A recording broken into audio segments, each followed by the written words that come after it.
Dragon slayer एक academy है जो उस वीडियो गेम की दुनिया में है जो हमारे हीरो को सबसे ज्यादा पसंद है। ये गेम बाकी गेम्स की तरह ही है जहां तुम्हें एक पावरफुल स्लेयर बनकर लोगों की रक्षा करनी होती है। इस मॉन्स्टर्स से भरी हुई दुनिया को साफ करना होता है। मॉन्स्टर्स को मारकर और डिफरेंट क्वेस्ट्स कंप्लीट करके तुम अपने गेम कैरेक्टर को इतना पावरफुल बना सकते हो कि एक ही अटैक से इस धरती के 2 टुकड़े कर दोगे। और यही चीज है जो एमसी को इस गेम में सबसे ज्यादा पसंद है। वह गेम में अपनी जान लगाकर ग्राइंड कर रहा था और अपने हर गेम कैरेक्टर को अलग ही लेवल तक पहुंचा चुका है। 1000 एनपीसी स्टूडेंट्स को एस रैंक तक ले जाने के बाद सिस्टम उसे एक अजीब क्वेस्ट देता है, एक एक्सक्लूसिव क्वेस्ट जो अब तक सिर्फ उसी को मिला है। इस क्वेस्ट पर एक्स रैंक का टैग लगा होता है। इसका मतलब जो लूट वह इस क्वेस्ट से निकालेगा वह भी एक्स रैंक की होगी। ये क्वेस्ट हमारे एमसी को एक्साइटेड कर देती है क्योंकि इस तरह वह अपने हीरोज को ईएक्स लेवल तक एनहांस कर सकता है जो अभी एस रैंक पर हैं।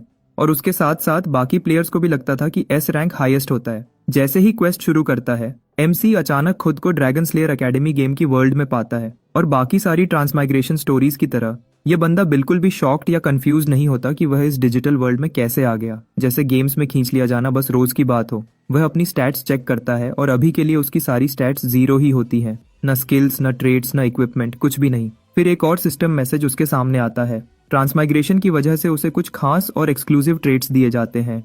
डिटेल नहीं बताई जाती कि ये ट्रेड्स असल में करते क्या हैं, लेकिन जल्द ही पता चलेगा। एमसी प्रे करता है कि ये ट्रेड्स उसे हेल्प करें ताकि वह ग्राइंड करे और उस लेवल तक फिर से जा सके जिस लेवल पर वह इस गेम में आने से पहले गया था। यहीं से गेम ऑफिशियली शुरू होती है। एक और सिस्टम विंडो उसे बताती है कि ट्यूटोरियल के लिए तैयार हो जाओ। उसे 10 मिनट सरवाइव करना होगा और इनाम के तौर पर उसे ड्रैगन स्लेयर एकेडमी का न्यू स्टूडेंट किट मिलेगा। यह सुनकर उसके चेहरे पर मुस्कुराहट आ जाती है क्योंकि लो लेवल मॉन्स्टर्स के सामने सरवाइव करना तो कोई प्रॉब्लम ही नहीं। उसे लगता है कि 10 मिनट तो पलक झपकते ही बीत जाएंगे। ऐसे मिशन के लिए यही स्ट्रैटेजी वह पहले भी यूज करता रहा है, मगर उसे बिल्कुल आइडिया नहीं होता कि इस बार उसे सरप्राइज मिलने वाला है। यह गड़गड़ाहट भरी आवाजें और भारी कदमों की गूंज लो लेवल मॉन्स्टर्स की नहीं हो सकती। ऊपर 2 ड्रैगन्स एक दूसरे से लड़ रहे होते हैं। वह तुरंत जंगल के रास्ते तेजी से भागता है ताकि उन 2 बड़े मॉन्स्टर्स की फाइट में अपनी जान न गंवा बैठे। जो उसने देखा उसे अपनी आंखों पर बेसब्र नहीं होता। सिर्फ एक ट्यूटोरियल क्वेस्ट में 2 एस रैंक बॉसेस कैसे हो सकते हैं? शायद यह सब इसलिए हो रहा है क्योंकि डिफिकल्टी लेवल EX है। इसी बीच फायर ड्रैगन अपनी एक मैजिक एबिलिटी यूज कर रहा होता है और एक पावरफुल आग का झूला मुंह छोड़ने वाला होता है। अटैक की इंटेंसिटी इतनी ज्यादा है कि अगर हमारा एमसी यहाँ से नहीं निकला तो बस वहीं जलाकर राख बन जाएगा। तभी उसे याद आता है वह स्पेशल ट्रेड्स जो उसे मिले थे और वह उनमें से एक यूज करने का डिसाइड करता है जिसका नाम था कॉपी। जैसा कि नाम से जाहिर है, कॉपी बेसिकली तुम्हें दूसरों के ट्रेड्स और स्किल्स कॉपी करने देता है। मगर किसी स्किल को सक्सेसफुली कॉपी करने के लिए तुम्हें पहले उस स्किल को गौर से देखना पड़ता है। दूसरी शर्त यह है कि पहले तुम्हें टारगेट का नाम और रैंक पता होना चाहिए। लेकिन इस गेम का फॉर्मर चैंपियन होने के नाते यह शर्त उसके लिए बच्चों का खेल है और बिना टाइम जाया किए वह तुरंत एक ड्रैगन का स्किल कॉपी कर लेता है। इस स्किल का नेम है एलिमेंटल रेजिस्टेंस और इस एलिमेंटल रेजिस्टेंस स्किल की हेल्प से वह जलने से बच जाता है। काश वह कोई अटैक स्किल भी यूज कर पाता, मगर अभी तक उसकी बॉडी में माना सर्कुलेट नहीं कर रहा, इसलिए वह कोई स्किल यूज नहीं कर सकता। अचानक उसे फील होता है कि हवा उलटी चल रही है। ऐसा इसलिए क्योंकि फायर ड्रैगन एक पावरफुल फायर ब्रेथ ने वाला है। दूसरा ड्रैगन जो इलेक्ट्रिसिटी ट्रेड्स रखता है वह भी एक पावरफुल इलेक्ट्रिक ब्रेथ अटैक करने की तैयारी कर रहा है। खतरा फील करते ही हमारा एमसी सीधा उल्टा भागता है ताकि जिंदा बच सके। ब्रेथ अटैक्स ड्रैगन्स की सिग्नेचर मूव्स हैं। चाहे हमारे हीरो के पास एलिमेंटल रेजिस्टेंस हो, अगर वह इस मेस में आ गया तो रिस्क है कि वह इन पावरफुल अटैक्स के बीच में रोस्ट हो जाएगा। जैसे ही वह भाग रहा होता है, दोनों ड्रैगन्स अपनी पूरी पावर से अपना अटैक करते हैं और इससे एक जोरदार धमाका होता है। उस समय तक 10 मिनट का काउंटडाउन पूरा हो चुका होता है, जिसकी वजह से वह ट्यूटोरियल क्वेस्ट कंप्लीट हो जाता है इससे पहले कि वह जिंदा जल जाता। इनाम के तौर पर उसे ड्रैगन स्लेयर एकेडमी की यूनिफॉर्म, एक स्टूडेंट आईडी और एक ट्रेन टिकट मिलती है। ट्यूटोरियल 2 के लिए उसे अब ट्रेन पकड़नी होगी जो सीधा ड्रैगन स्लेयर एकेडमी ले जाएगी। सीन सीधा ट्रेन की तरफ शिफ्ट होता है जो एकेडमी जाने वाली होती है। इतने ज्यादा नए स्टूडेंट्स एनरोल हो रहे हैं कि ट्रेन पूरी भर चुकी है और बैठने की एक भी सीट खाली नहीं है। अंदर ट्रेन के एक कैबिन में एक स्टूडेंट जो कटाना लिए होता है कैबिन में पहले से बैठे पैसेंजर से पूछता है कि वह इस कैबिन में बैठ सकता है, लेकिन कटाना वाले को जवाब में सिर्फ खामोशी मिलती है। सामने एक लड़की गहरी नींद में सो रही होती है। उसी समय हमारा हीरो भी ट्रेन में चढ़ जाता है, यह सोचते हुए कि शायद कहीं कोई खाली सीट मिल जाए। कटाना वाला शर्म से कहता है, लगता है ये लड़की बात करने के मूड में नहीं है। तभी वह लड़की अचानक अपनी नींद से जाग जाती है। हमारा हीरो भी पूछता है कि वह इस जगह बैठ सकता है और लड़की को देखकर लगता है कि हमारे हीरो के यहाँ बैठने से उसे कोई प्रॉब्लम नहीं है। वह आराम से बैठ जाता है और अपना नाम किम हो बताता है। फिर उस लड़की को थैंक्स कहता है। लड़की भी मुस्कुराकर अपना नाम बताती है, CEO ये इन। और कटाना वाला बेचारा ये सब देखकर अंदर ही अंदर टूट जाता है। उस लड़की ने उससे बात भी नहीं की और इस बंदे को तुरंत बैठने दिया। किसी ने पूछा नहीं था, फिर भी वह अपना नाम बता देता है। मेरा नेम गोहन वू है। और फिर से सीईओ येन की तरफ से सिर्फ खामोशी मिलती है। खैर, वह भी चुपचाप बैठ जाता है और खुश होता है कि कम से कम सीट मिल गई। किम हो फिर गोहन वू से पूछता है कि वह भी ट्रेन पकड़ने में लेट हो गया था। कटाना वाला बड़ा फख्र से बताता है कि रास्ते में उसने 2 ड्रैगन्स देखे। किम को भी याद आता है कि उसने भी वे 2 मॉन्स्टर्स देखे थे, लेकिन उसका एक्सपीरियंस कुछ इतना अच्छा नहीं था। वह इसे याद ही नहीं करना चाहता। आखिरकार ट्रेन चल पड़ती है। ये ड्रैगन स्लेयर एकेडमी वही जगह है जिस जगह किम को हर बार जाना पड़ता था जब वह अपने गेम कैरेक्टर्स को ट्रेन कर रहा था। उसे एकेडमी का कोना कोना याद है, इसलिए वह वहां जाने के लिए उतना एक्साइट नहीं था। उसे नहीं लगता उसे वहां कुछ नया देखने को मिलेगा। मगर यह सोच तब तक ही थी जब तक वह ट्रेन में नहीं चढ़ा। उसके कैबिन में जो स्टूडेंट्स बैठे हुए थे, अकी और दूसरे स्टूडेंट्स और ट्रेन स्टाफ, किम को उनमें से कोई भी पहचाना हुआ नहीं लगता। सब नए लोग थे या वे पुराने एनपीसीज नहीं हैं जो उसे याद थे। यह वर्ल्ड गेम से बहुत मिलती जुलती है जो वह पहले खेलता था, लेकिन यह पूरी कास्ट नई है। इसका मतलब यह भी हो सकता है कि आने वाले इवेंट्स और क्वेस्ट्स भी बदल गए हों, इसलिए उसे अब ज्यादा सावधान रहना होगा और किसी भी अननोन चीज को हल्के में नहीं लेना चाहिए। अभी के लिए उसे सबसे ज्यादा परेशान कर रही है वह ब्लैंक स्टेयर जो उसे उस लड़की ये इन की तरफ से मिल रही है। ये इन की बात की जाए तो उसके पास एक खास तरह की आंखें हैं जो किसी भी चीज को स्टैट्स और डेटा में बदल देती है, जो उसके लिए समझना आसान होता है। एग्जाम्पल के तौर पर वह आसानी से कटाना वाले के सारे स्टैट्स देख सकती है जो उसके सामने बैठा है। उसे तुरंत समझ आ जाता है कि यह बंदा बस एक एवरेज आदमी है जिसके पास कोई खास ट्रेट्स नहीं। मगर जब बात किम की आती है तो उसके स्टैट्स बिल्कुल ही समझ से बाहर होते हैं। चाहे ये इन जितनी भी कोशिश कर ले, उसे किम की पावर के बारे में कुछ समझ नहीं आता और यही चीज किम को सबसे अलग बनाती है। इसीलिए ये इन उसे ऐसे हैरानी से देख रही होती है। उसे याद आता है कि उसके फादर ने कहा था कि अगर कोई इंटरेस्टिंग लगे तो उससे दोस्ती करने की कोशिश करना। इस सजेशन को मानकर वह अपना सूटकेस खोलती है जिसमें कुछ कशीदाकारी और स्नैक्स रखे होते हैं जो वह ट्रैवल के लिए लाई थी। जारा अपनी तरफ से अच्छा लगने के लिए और किम के क्लोजर आने के लिए वह किम को एक कुकी ऑफर करती है। बेशक किम को यह अचानक और अजीब सी ऑफर देखकर थोड़ी हैरानी होती है, लेकिन मना करना भी रूड होगा तो वह कुकी ले ही लेता है। बात आगे बढ़ाने के लिए वह कैजुअली पूछता है कि क्या ये कुकीज उसने बनाए हैं। इस पर ये इन मुस्कुराकर हाँ करती है। अब समझ आता है कि टेस्ट क्यों इतना एवरेज है। किम फिर अपना फोकस गोहन वू की तरफ करता है और उससे पूछता है कि ये अजीब सी लॉन्ग स्वॉर्ड उसके पास क्यों रखी है। कटाना वाला बड़ा फख्र से बताता है कि यह एक सेक्रेड रेलिक है जो उसके मार्शल सेक्ट का फैमिली हेयरलूम है और ये अभी तक इसलिए बंधी हुई है क्योंकि वह इसके सील को तोड़ने के लायक नहीं हुआ। जब तक वह इस कटाना को समझने और इस्तेमाल करने के लायक नहीं हो जाता तब तक वह एक सादा आयरन सोर्ड ही यूज करेगा। जब ये दोनों बातें कर रहे होते हैं तभी एक ब्लॉन्ड बालों वाला बंदा कैबिन में घुस आता है। उसके चेहरे पर स्माइल होती है और मुस्कुराहट इतनी बड़ी कि कैबिन की सारी हवा बदल जाती है। वह भी यहाँ खाली जगह ढूंढने आया है। किम को शोर शराबे वाले लोग पसंद नहीं और यह बंदा तो कुछ ज्यादा ही शेडी लग रहा था। लेकिन किम को पता है कि यह बंदा सिर्फ सीट ढूंढने नहीं आया, इसलिए वह सीधा उससे पूछता है सच बताए वह यहाँ क्यों आया है। सूट पहना हुआ बंदा थोड़ा घबरा जाता है जब उसकी पोल खुल जाती है। वह अपने कोट से एक बिजनेस कार्ड निकालता है और अपना इंट्रोडक्शन देता है। शिन ब्योंगचुल।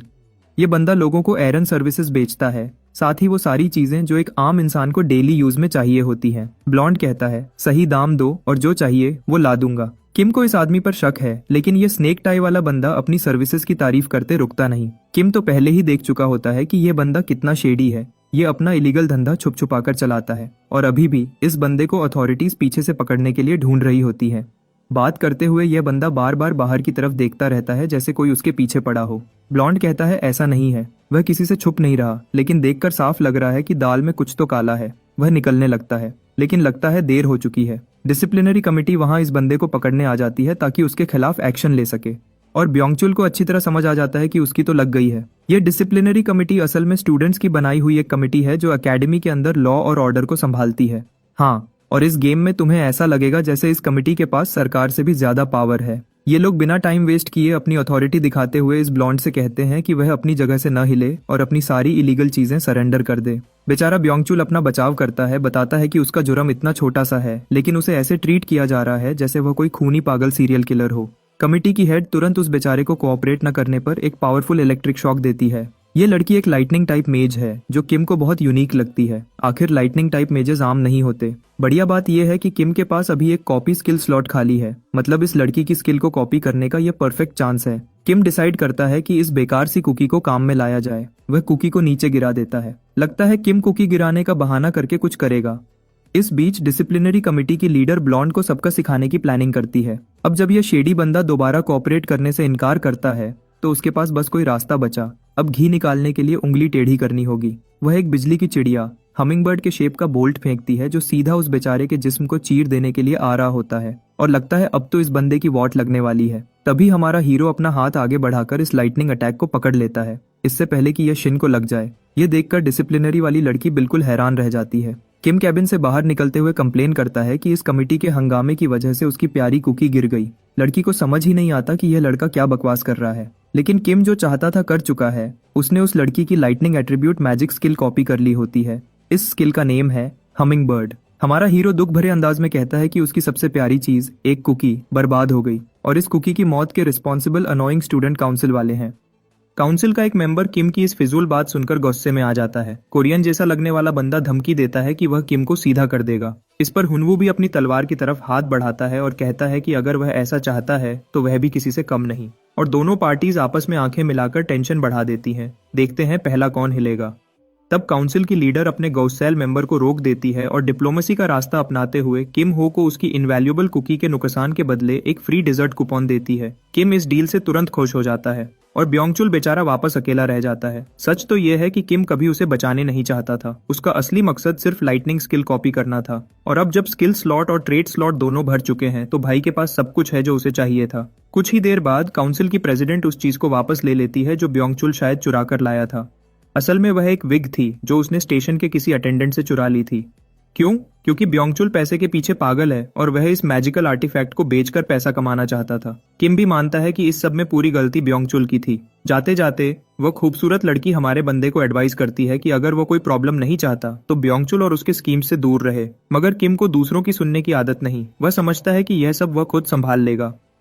कोरियन बंदा भी किम को वार्न करता है और कहता है कि वह उसका चेहरा याद रखेगा। और ह्युनवू वह तो पूरी डिसिप्लिनरी कमेटी की जानकारी निकालने में लगा होता है। जुंगचुल से उसे पता चलता है कि ये लोग इलीट्स में सबसे पावरफुल हैं। उनकी करंट प्रेसिडेंट है जो हमिंगबर्ड स्पेल चला रही थी, उसका नाम है सोंग चुन ही। उसका नाम इतना मशहूर है कि ह्युनवू फौरन समझ जाता है कि ये वही फेमस सॉन्ग फैमिली से है जो टोपास टावर को चलाती है। इस लड़की की अच्छी शक्ल और फॉर्मल ड्रेसिंग सेंस के अलावा वह कोई ऐसी वैसी नहीं जिससे पंगा लिया जाए। उसका दादा थंडर लॉर्ड सॉन्ग ग्योंगयुन है और सच बताऊं तो सिर्फ इसके दादा का नाम सुनकर ही मुझे डर लगने लगा है। क्या ही नाम है भाई।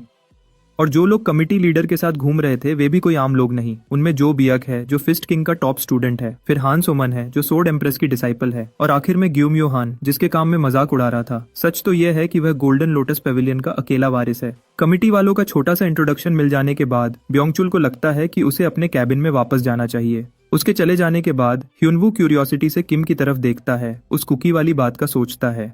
उसे अजीब लगता है कि किम हो सिर्फ एक कुकी के लिए इतना रिस्क ले रहा था। किम हो असल बात बताता है कि वह तो असल में चुन ही की एपिक लाइटनिंग मैजिक को देखने के लिए आया था। कुकी तो बस एक बहाना थी। यह सुनकर ह्युनवू सरप्राइज हो जाता है क्योंकि उसे लगा कि किम हमिंगबर्ड स्पेल को ब्लॉक करने गया था ताकि उस ब्लॉन्ड को बचा सके। किम हो उससे उस स्पेल के बारे में पूछता है, उसे कमिटी लीडर का स्पेल कैसा लगा। थोड़ा सोचने के बाद ह्युनवू कहता है कि उसने पहले कभी इस स्पेल का इस्तेमाल होता नहीं देखा और कमिटी लीडर की डेमोन्स्ट्रेशन के बाद भी वह लाइटनिंग हमिंगबर्ड इतना फास्ट था कि देख नहीं पाया।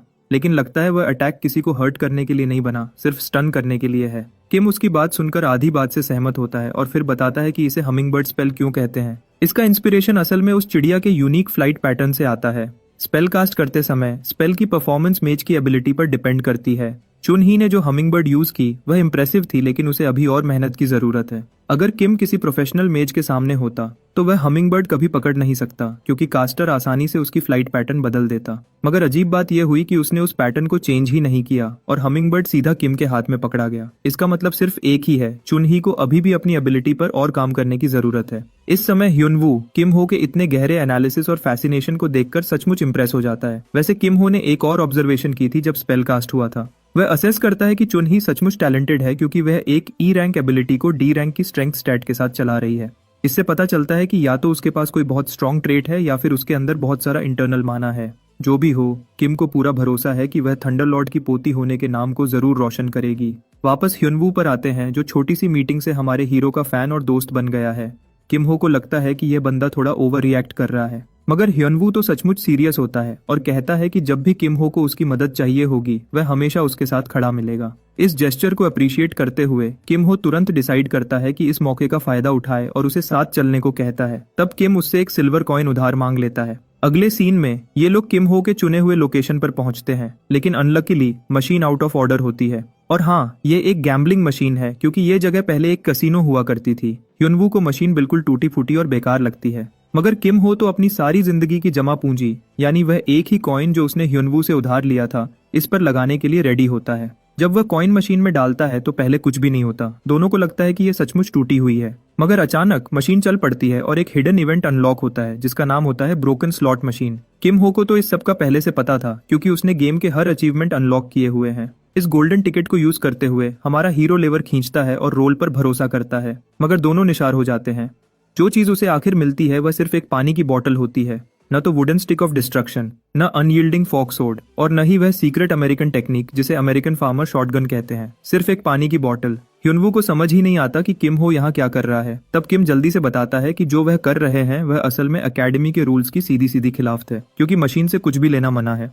यह सुनकर ह्युनवू को समझ आता है कि असल में वह तो एक वॉचमैन बन के खड़ा है, जबकि किम हो लगातार लेवर खींच रहा है ताकि रिवॉर्ड्स निकाल सके। ह्युनवू सोचता है कि शायद ठीक है, कुछ नहीं होने वाला, क्योंकि कमिटी वाले तो आमतौर पर इधर नहीं आती। बस इसी को कहते हैं फेमस लास्ट वर्ड्स। क्योंकि एक सेकंड बाद ही डिसिप्लिनरी कमेटी की मेंबर सोमन चेक करने आ जाती है कि ये लोग क्या कर रहे हैं। सोमन उन्हें याद दिलाती है कि मशीन यूज करने का अंजाम क्या होगा, यानी डिमेरिट्स। सीन सीधा उल्टा पड़ जाता है और किम हो तुरंत ह्युनवू को कहता है कि उसे थोड़ी देर बिजी रखे। वह प्यारी सी लड़की ह्युनवू से कहती है कि वह भी पनिश होगा क्योंकि वह रूल तोड़ने वाले स्टूडेंट की हेल्प कर रहा है। मगर सोमन डिसअपॉइंटेड होती है क्योंकि ह्युनवू को वाकई कोई फर्क नहीं पड़ता। वह अपने नए बने दोस्त के लिए इतना कर सकता है। वह अपनी तलवार निकाल लेता है। सच तो यह है कि वह अपनी स्किल्स को एक सोर्ड एम्प्रेस के स्टूडेंट के सामने टेस्ट करना चाहता है। सोमन भी फाइट के लिए रेडी हो जाती है और बिना और वक्त जाया किए सोमन एक पावरफुल थ्रस्ट के साथ बैटल शुरू कर देती है। उसका हेवी अटैक ह्युनवू आसानी से ब्लॉक कर लेता है और फिर तुरंत काउंटर अटैक शुरू करता है, मगर सोमन उससे बिना किसी प्रॉब्लम के बच जाती है। थोड़ा डिस्टेंस बनाकर सोमन अपने हथियार में कुछ एनर्जी डालती है और बिजली की तरह आगे बढ़ती है। वह हवा में उछलकर अपनी पूरी बॉडी का वजन एक नीचे गिरते हुए स्ट्राइक में लगा देती है।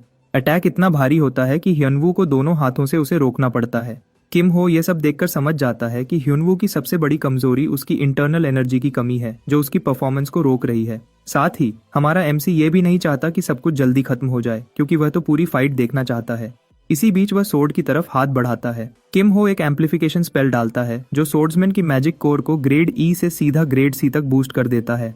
मगर इस बफ की एक लिमिट है, सिर्फ 1 मिनट चलेगा और फिर 1 घंटे का कूलडाउन लगेगा। यह 1 मिनट ही डिसाइड करेगा कि ह्युनवू फाइट में क्या कर सकता है, जो अब तक सोमन के इंप्रेसिव अटैक से मुश्किल से संभल रहा था। बैटल चलती रहती है जब तक टाइमर सिर्फ 14 सेकंड्स तक नहीं आ जाता। यह देखकर किम हो सोचता है कि स्लॉट मशीन्स को आमतौर पर लोग अवॉइड ही करते हैं क्योंकि वे असल में गैम्बलिंग होती हैं। मगर प्लेयर्स को एक बात नहीं पता, उसका सीक्रेट फीचर है गारंटीड जैकपॉट ट्रिगर। समझ लो कि एक खास नंबर ऑफ स्पिन्स के बाद रिवॉर्ड मिल जाएगा। गेम के स्टार्ट में प्लेयर्स को 5 कॉइन्स मिलते हैं। किम ने अपने 4 कॉइन्स यूज कर लिए हैं और अब यह किम हो का 5वां स्पिन है। मगर चाहे स्पिन के लिए वह पूरी तरह से कॉन्फिडेंट है कि जो एक्स्ट्रा सिल्वर कॉइन उसने ह्युनवू से उधार लिया था वह उसका सही इस्तेमाल करेगा। पता चलता है कि 5वें स्पिन के तुरंत बाद 6ठा स्पिन गारंटीड जैकपॉट देता है। ये कोई रैंडम चांस नहीं, बल्कि किम 100% श्योर होता है कि बेस्ट रिवॉर्ड मिलेगा। स्लॉट मशीन आखिरकार अपनी बेस्ट चीज निकाल देती है, एक dark ice crystal rank C. मगर इस क्रिस्टल के साथ एक वार्निंग भी आती है कि गलत तरीके से यूज किया तो प्लेयर की मौत भी हो सकती है। प्रॉब्लम हमारे लड़के के लिए तब बढ़ जाती है जब एक ब्लू हेड बैडी उससे पीछे से तलवार घूंपने वाली होती है। मगर किम पहले से ही तैयार होता है। उसे पता होता है कि उसका भरोसेमंद दोस्त उसकी मदद को आएगा। ह्युनवू सचमुच उस अटैक को डिफ्लेक्ट कर लेता है, मगर इस चक्कर में उसकी आयरन सोर्ड टूट जाती है। बफ का समय भी खत्म हो जाता है। मगर सोमन के लिए शॉक और हॉरर की बात यह होती है कि किम लिटरली डार्क आइस क्रिस्टल को सीधा पी जाता है, वार्निंग बोर्ड पर लिखी हुई वार्निंग्स के बाद भी, और फौरन ही सिस्टम उसकी बॉडी पर फ्रोजन स्टेटस लगा देता है। जैसे सोचा था भाई सीधा घुटने टेकता है, बिल्कुल उस सीन की तरह जहां जॉफरी को गेम ऑफ थ्रोन्स में जहर दिया गया था। मगर इंटरेस्टिंग बात यह होती है कि किम हो के केस में फ्रोजन स्टेटस लगकर तुरंत हट भी जाता है और फिर जैसे ही फ्रोजन स्टेटस लगता है फिर से तुरंत हट जाता है। ये लूप खत्म ही नहीं होता और सिर्फ 1 सेकंड बाद किम हो ऐसे उठ जाता है जैसे कुछ हुआ ही न हो। कमिटी मेंबर और ह्युनवू दोनों को स्टन कर देता है। थोड़ी देर बाद ह्युनवू पूछता है कि उस बॉटल में उसने क्या पिया था। किम हो कैजुअल तरीके से कहता है कि वह एक माना रिप्लेनिशिंग एलिक्सर था। अगर बात करें स्लॉट मशीन के यूनिक 6ठे स्पिन की, तो सीन बड़ा अजीब है। उसे डार्क आइस क्रिस्टल मिलता है, मगर ये बिगिनर्स के लिए इतना डेडली होता है कि सीधा उनकी खौफनाक मौत हो जाती है। ये इतना पावरफुल है कि उंगली के नाखून जितना छोटा टुकड़ा भी पूरी बॉडी को एक बर्फ के पुतले में बदल देता है। समझो जैसे मेडुसा की पेट्रिफिकेशन। बस फर्क इतना है कि यहाँ तुम खुद अपनी मौत पी रहे हो। मगर जितना भी डेडली हो, किम हो बताता है कि वह इस रूल का एक्सेप्शन है। क्यों? क्योंकि उसके पास S रैंक एलिमेंटल रेजिस्टेंस है। हाँ, वही ट्रेट जो उसने अपने ट्यूटोरियल क्वेस्ट में एस रैंक ड्रैगन से कॉपी की थी। इसी वजह से उसकी बॉडी एक न खत्म होने वाली लूप में फ्रोजन स्टेटस को अप्लाई और रिमूव कर रही है और उसे कुछ नहीं होता। और सिर्फ इतना ही नहीं, उस क्रिस्टल के इफेक्ट की वजह से उसका माना बढ़ रहा है। कमिटी मेंबर को हैंडल करने के लिए भाई ने अपनी ultra pro max giga chad skills का इस्तेमाल किया और उसे एक फेक एक्सप्लेनेशन से बेवकूफ बना दिया। इस बीच ह्यनवू बड़ा खुश होता है कि उसने किम की मदद की और साथ में उसे सोर्ड एम्प्रेस के स्टूडेंट के सामने अपनी स्किल्स भी टेस्ट करने का चांस मिल गया। किम हो उसका शुक्रिया करता है क्योंकि उसकी मदद के बगैर वह छठा स्पिन कभी नहीं कर पाता। यह सोर्ड्समैन किम हो की फाइट में यूज की हुई एम्पलीफिकेशन स्किल से पूरी तरह इंप्रेस हो जाता है, मगर किम एक्सप्लेन करता है कि वह इस स्किल को जब चाहे तब यूज नहीं कर सकता, जो असल में सच भी है क्योंकि इस पर कूल डाउन लगता है। किम हो की एक्सप्लेनेशन सुनने के बाद ह्यनवू को भी समझ आ जाता है कि इतनी पावरफुल स्किल की कोई ना कोई लिमिट तो होगी ही, और वह जो स्लीपी हेड ये इन है वह तो मुश्किल से उनकी बातें समझ पा रही होती है। वैसे भी अब ट्रेन अपने डेस्टिनेशन डंजन आइलैंड पर पहुंचने वाली होती है, जो ट्रेन का आखिरी स्टेशन है। डंजन आइलैंड अपने अनेक डंजन्स के लिए बहुत फेमस है। पहले यह जगह सिर्फ क्रिमिनल्स से भरी होती थी जहां कोई कानून नहीं था। सब कुछ तब बदला जब ड्रैगन स्लेयर, पहला और सबसे यादगार हीरो, ने इस आइलैंड पर कदम रखा। सबसे पहले उसने हर एक क्रिमिनल को खत्म किया, फिर उसने अकेले ही सारे डंजन्स को कॉन्कर किया और आखिर में उसी आइलैंड को फाउंडेशन बनाकर एक सिटी खड़ा कर दिया। और फिर इसी सिटी में ड्रैगन स्लेयर एकेडमी बन गई, जो ऐसे और पावरफुल वॉरियर्स बनाने के लिए बिल्ड की गई थी। आखिरकार वो लोग इस इंस्टीट्यूट तक पहुंच ही जाते हैं। ह्यनवू यह सब देखकर हैरान हो जाता है। पूरा एरिया हर किस्म के स्टूडेंट्स से भरा होता है जो डिफरेंट क्लैंस, सिटीज और बैकग्राउंड से आए हैं। और तब वो तीनों चुन ही से टकरा जाते हैं, जो कमिटी की लीडर है और चाहती है कि किम ऑफिस में आकर उससे मिले। सीन सीधा कट होता है कमिटी रूम के अंदर। ये वो जगह है जो इतनी डरावनी है कि जो भी इस कमरे में आता है बाहर जाने के बाद पहले जैसा नहीं रहता। इंटेरोगेशन शुरू होता है उनके बॉडी चेक से, ताकि पता चल सके कि क्रिस्टल पीने के बाद उसकी बॉडी में कोई चेंज तो नहीं आया। मगर ऑब्वियसली स्कैनर कुछ नहीं पकड़ पाता क्योंकि अब उस पर फ्रोजन स्टेटस रहा ही नहीं। इस वजह से कमिटी को पहली दफा शक होने लगता है कि शायद किम ने जो आइटम पी थी वो नकली थी। इंटेरोगेटर सेहुन, जो इंटेरोगेशन डिपार्टमेंट का हेड भी है, खुलकर कहता है कि अगर किम हो ने काउंसिल की बात नहीं मानी तो उसे सजा मिलेगी। चाहे इस दफा कोई नहीं मरा, लेकिन नेक्स्ट टाइम उसे नहीं छोड़ेंगे। इसके साथ मीटिंग खत्म हो जाती है, जो चुन ही यानी काउंसिल लीडर के लिए बहुत फ्रस्ट्रेटिंग होता है। उसे लगता है कि दाल में कुछ तो काला है। वो लोग समझ नहीं पा रहे कि किम ने आखिर मशीन चलाई ही क्यों, अगर उसका इरादा फॉरबिडन आइटम लेने का नहीं था। और फिर सबसे अजीब बात, उसने उनकी आंखों के सामने वो चीज पी भी ली और आखिर में स्कैनर ने कुछ भी नहीं पकड़ा। अपनी ऑब्जर्वेशंस की बेस पर चुन ही मानती है कि इस लड़के ने कोई इलीगल स्किल ली है। वो सजेस्ट करती है कि मैग्नीफाइंग ग्लास से उसकी स्किल्स चेक की जाए। सेहुन मानता है कि वो कर सकते हैं, मगर साथ ही प्रॉब्लम भी बताता है। अगर कुछ न निकला तो उनके लिए प्रॉब्लम बन जाएगी। मैग्नीफाइंग ग्लास लगाने से पहले पूरी तरह श्योर होना जरूरी है। चुन ही फौरन अपनी गलती महसूस करके माफी मांगती है, जबकि सीनियर उसे कहता है कि वो थोड़ा शांति से काम ले। वो उसे कहता है कि एंट्रेंस सेरेमोनी की तरफ जल्दी जाए वरना मिस हो जाएगा। अगली सीन में हमारा हीरो वापस अपने ग्रुप में आता है, जो दूसरे नए स्टूडेंट्स के साथ खड़ा होता है। वो अब ट्यूटोरियल नंबर 3 कंप्लीट कर चुका है, जो टाइम पर सेरेमोनी अटेंड करके कंप्लीट हुआ। इसके बदले उसे कुछ सिल्वर कॉइन्स और एक वेपन सिलेक्शन टिकट मिलता है। चाहे ये रैंक ई का है, मगर कुछ न होने से अच्छा है, और इस तरह उसे कुछ सिल्वर कॉइन्स भी मिल गई। खैर, एंट्रेंस सेरेमोनी तुरंत शुरू हो जाती है, मगर इसका पहला इंप्रेशन ज्यादा अच्छा नहीं होता। देखो, जो बंदा स्कूल को रिप्रेजेंट करने आता है वो ऐसा लगता है जैसे कोई लो टियर नशेड़ी हो। सुनने में आता है कि यही बंदा कभी मेन ड्रैगन स्लेयर स्क्वाड का लीडर भी था। एकेडमी की ट्रेडिशन के हिसाब से प्रिंसिपल हमेशा रिटायर्ड फ्रंटलाइन हीरोज में से चुना जाता है। अपने प्राइम में ये बंदा एक फैंसी सोर्ड लेकर सब हीरोज में सबसे टॉप पे था। उसके लुक्स को छोड़ो, बंदा सचमुच काफी पावरफुल था। मजे की बात यह है कि वो बदनाम भी है क्योंकि एक सेंटेस ने उसे रिजेक्ट कर दिया था, और कुछ लोग तो कहते हैं कि ये सब अभी कुछ समय पहले ही में हुआ है। लगता है मुझे अब समझ आ गया कि भाई ऐसे क्यों लगता है, वो फ्रेंड जोन के खिलाफ जंग लड़ रहा है। खैर, प्रिंसिपल नए स्टूडेंट्स को एकेडमी में वेलकम करता है। वो एकेडमी की बेस के बारे में बताता है, जो नाम से ही क्लियर है, हीरोज को तैयार करना ताकि वो ड्रैगन्स को मार सकें और सही ड्रैगन स्लेयर्स बन सकें।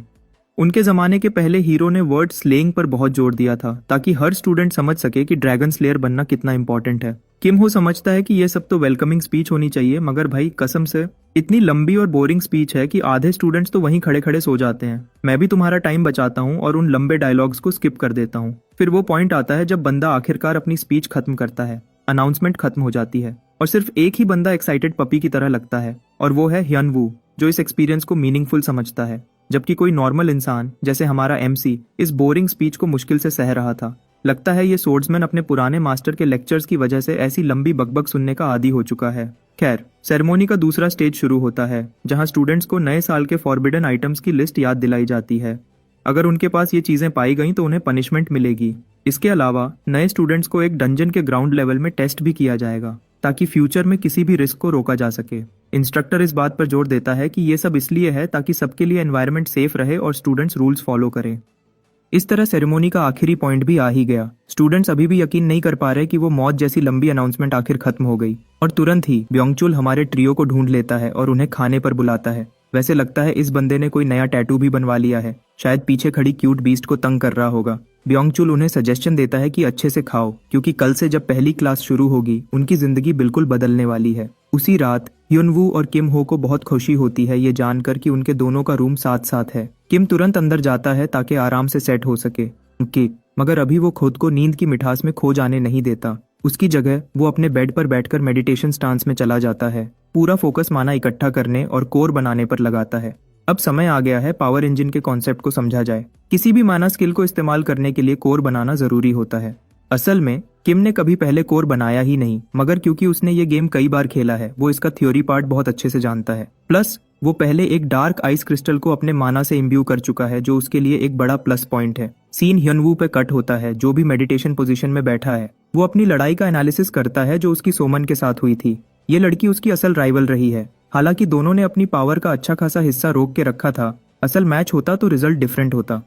असल में जब किम आया और उसने सोर्ड्समैन का कोर बफ किया तो उस बंदे को ज्यादा देर जिंदा रहने का चांस मिला। दूसरे शब्दों में ह्युनवू हमारे बॉय को मास्टर समझने लगता है, ये सोचते हुए कि किम से मिलने के बाद वो पावरफुल बन गया है। उसकी नजर में किम सिर्फ कंपोज्ड नहीं बल्कि इतना तेज दिमाग है कि हर सिचुएशन को देखकर समझ जाता है। इसलिए ह्युनवू सोचता है कि क्या वो इस बंदे पर भरोसा कर सकता है और उससे हेल्प मांग सकता है, मगर तुरंत ही डिसाइड करता है कि उसे अपने पहले दोस्त के साथ ये रिश्ता सिर्फ लेने देने का नहीं बनाना चाहिए। इसकी जगह वो पहले अपनी खुद इस प्रॉब्लम को सॉल्व करेगा अपने दम पर। और इस तरह अगले दिन हम टेम्पररी क्लासरूम पहुंच जाते हैं। स्टूडेंट्स सब वहां जमा हैं और बातें कर रहे होते हैं। और वो स्लीपी येइन भी आखिर आ ही गई, जबकि उसके ग्रुपमेट्स को लग रहा था वो बहुत लेट आएगी। हैरानी की बात यह है कि क्लासरूम में कोई टीचर ही नहीं। क्लास शुरू हो गई मगर अभी तक कोई आया ही नहीं ताकि कंट्रोल संभाले। इससे स्टूडेंट्स को लगता है उनका टीचर पंक्चुअल नहीं होगा। और कोई आता है और क्लास में कदम रखता है, जिससे स्टूडेंट्स पहले तो एक्साइटेड हो जाते हैं, लेकिन फिर अगले ही लम्हे देखकर डर जाते हैं। हाँ भाई, तुम भी डरते अगर इस बंदे का चेहरा देख लेते।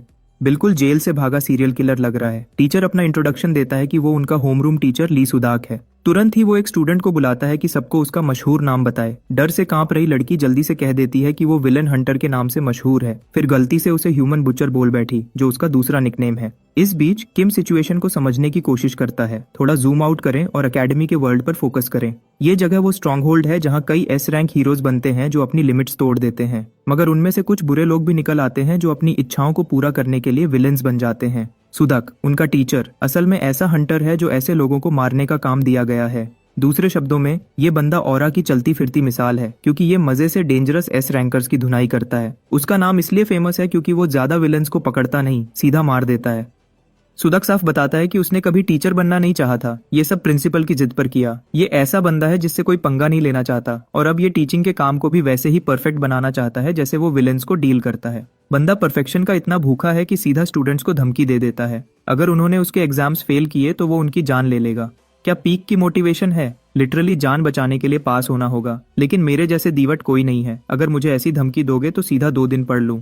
खैर, अपनी पहली क्लास शुरू करते हुए सुदक उनके स्कूल के ग्रेडिंग सिस्टम पर बात करता है। सबसे पहले रिटन एग्जाम का क्राइटेरिया है जो टोटल स्कोर का 30% कवर करता है। फिर एक बिहेवियरल स्कोर है जो 10% होता है। सीधा सीधा अच्छे से बिहेव करने पर फ्री मिल जाता है, मगर अगर स्टूडेंट्स ने गलती की तो ये स्कोर 0% तक गिर जाएगा और ओवरऑल ग्रेड्स खराब कर देगा। सुदक मजाक में कहता है कि मैं चाहता हूँ कुछ स्टूडेंट ग्रेजुएशन तक जिंदा रहें। अगला पॉइंट वो प्रैक्टिकल एग्जाम्स के बारे में बताता है जो 2 सेक्शंस में बांटा है, एक डंजन क्वेस्ट्स और दूसरा प्लेयर वर्सेस प्लेयर मैचेस। नाम से ही पता चल रहा है कि स्टूडेंट्स को डंजन्स कॉन्कर करने और एक दूसरे से लड़कर स्कोर जमा करना होगा।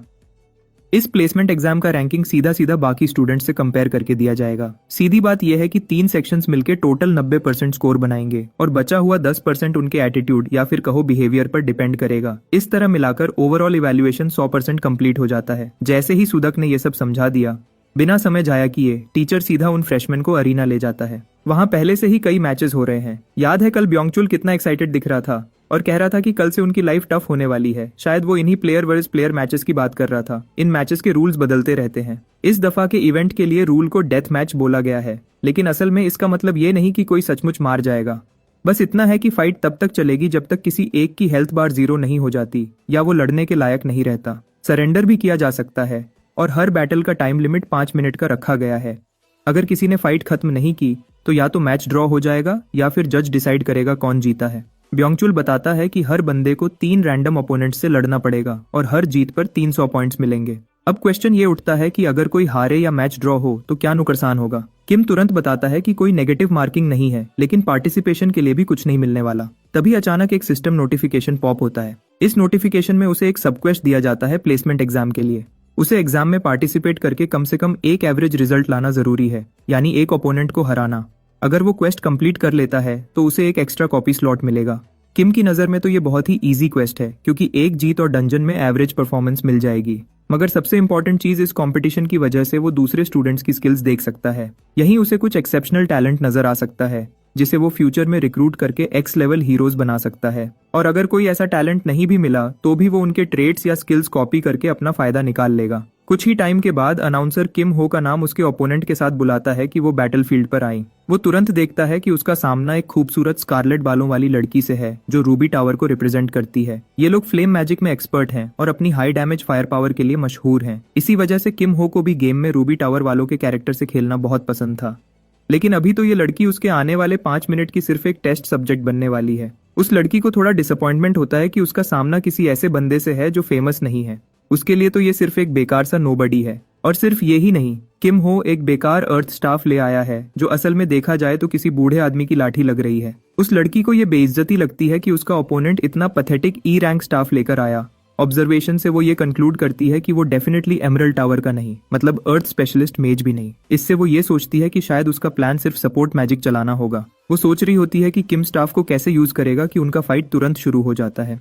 जानवा समझती है कि उसकी फाइट एक सपोर्टर कास्टर से है, इसलिए वो सीधा एक पावरफुल कंबस्शन स्किल तैयार करती है। डिसाइड कर लेती है कि ये बैटल एक ही मूव में खत्म कर देगी। जैसे ही उसने अपनी एबिलिटी कास्ट की, पूरी ऑडियंस रूबी टावर की इस रिप्रेजेंटेटिव से इंप्रेस हो गई। लेकिन जानवा खुद बिल्कुल सरप्राइज रह जाती है। उसका ओपोनेंट बिल्कुल भी डैमेज नहीं हुआ।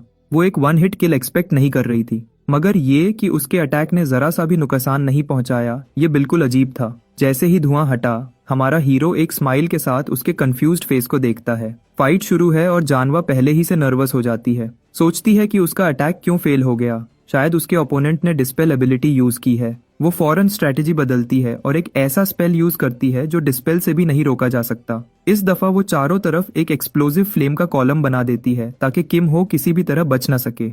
लेकिन उसकी हैरानी और बढ़ जाती है क्योंकि हमारा हीरो वहां वैसा ही खड़ा रहता है जैसे कुछ हुआ ही ना हो। इससे जानवा इतनी फ्रस्ट्रेट हो जाती है कि वो तीसरा स्पेल कास्ट करती है, एक पावरफुल फायर पिलर। ये अटैक सीधा किम हो के सिर की तरफ होता है और इम्पैक्ट पर एक भयानक आग का तूफान फट पड़ता है। ये बड़ा सा फ्लेम कॉलम देखकर क्राउड फिर से शॉक्ड हो जाता है। रूबी टावर की रिप्रेजेंटेटिव की ताकत से इंप्रेस होता है। लेकिन असल कहानी उतनी सिंपल नहीं है जितनी लगती है, क्योंकि एक बार फिर किम हो बिल्कुल डैमेज नहीं होता। इतने समय तक जानवा अपने रूबी टावर के स्पेल्स पर पूरा ट्रस्ट करती आई थी और अब तक उस पर एक स्क्रैच भी नहीं लगा। इस दफा हमारा हीरो खुद मूव करता है और चुनही से सीखा हुआ वही हमिंगबर्ड टेक्निक चला देता है। बिल्कुल क्लियर है कि जानवा ये एक्सपेक्ट नहीं कर रही थी कि एक सपोर्ट टाइप बंदे से लाइटनिंग स्पेल निकलेगा। वो पहले तो हमिंगबर्ड से बच जाती है, लेकिन किम हो बड़े टेक्निक से डायरेक्शन चेंज करता है और लाइटनिंग से भरा एक बैकशॉट दे देता है। जानवा घुटनों पर गिर जाती है और हमिंगबर्ड स्पेल के पैरालिसिस इफेक्ट में फंस जाती है। ड्यूएल अब खत्म होने वाला है और हमारा हीरो जानवा से कहता है कि बस अब फाइट खत्म कर दी जाए। वो जानता है कि अगर उसकी ओपोनेंट अपनी सारी टेक्निक्स सबके सामने खोल देगी तो अगले मैचेस उसके लिए मुश्किल हो जाएंगे।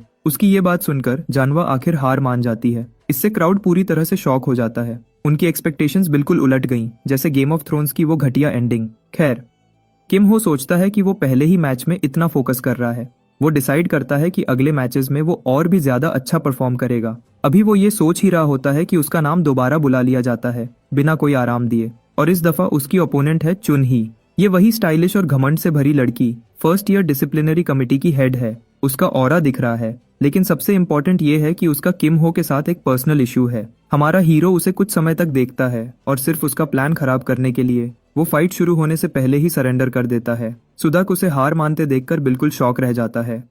किम हो सीधा कह देता है कि वो अब फाइट करने की हालत में नहीं है। टीचर उसे समझाता है कि एग्जाम्स के लिए स्कोर बढ़ा ले। हमारा हीरो बिल्कुल भी केयर नहीं करता क्योंकि उसे वो एक जीत मिल चुकी है जो वो चाह रहा था। वो अपनी तीसरी फाइट में भी हार मान लेता है जो उसका सेकंड और थर्ड लॉस बन जाता है और साथ ही थंडर लॉर्ड की ग्रैंड डॉटर को और भी ज्यादा चिढ़ाता है। वो गरज के कहती है कि किम हो कितना बेकार और कमजोर दिल का है। उसके दादा कहते थे कि हमेशा संकल्प के साथ लड़ना चाहिए, और जब उसके दादा की बात चली ही है का किम हो को याद आता है कि वो कभी थंडर मोनार्क हुआ करता था। उसे लगता है कि चुन ही के पर्सनालिटी में भी उसका प्रतिबिंब है। किसी और सिचुएशन में तो उसका सजेशन काफी काम का होता, लेकिन किम हो की स्पेसिफिक सिचुएशन में इसकी कोई वैल्यू नहीं और ना ही उसे परवाह है। हमारा हीरो उसे जीत देकर वहां से चला जाता है। चुन ही ना चाहते हुए भी इस डिसीजन को मान लेती है, लेकिन अंदर ही अंदर उसे ये बहुत ज्यादा डिसअपॉइंटिंग लगता है। जाने से पहले मिस्टर रेज बेटर 9000 उसे याद दिलाता है कि चुन ही उसे वो डिजर्ट कूपन भेजना न भूले जो उसने वादा किया था। उसकी ये बात चुन ही को बहुत बुरी लगती है और ये किसी मिरेकल से कम नहीं था कि वो गुस्से से उस पर फटी नहीं,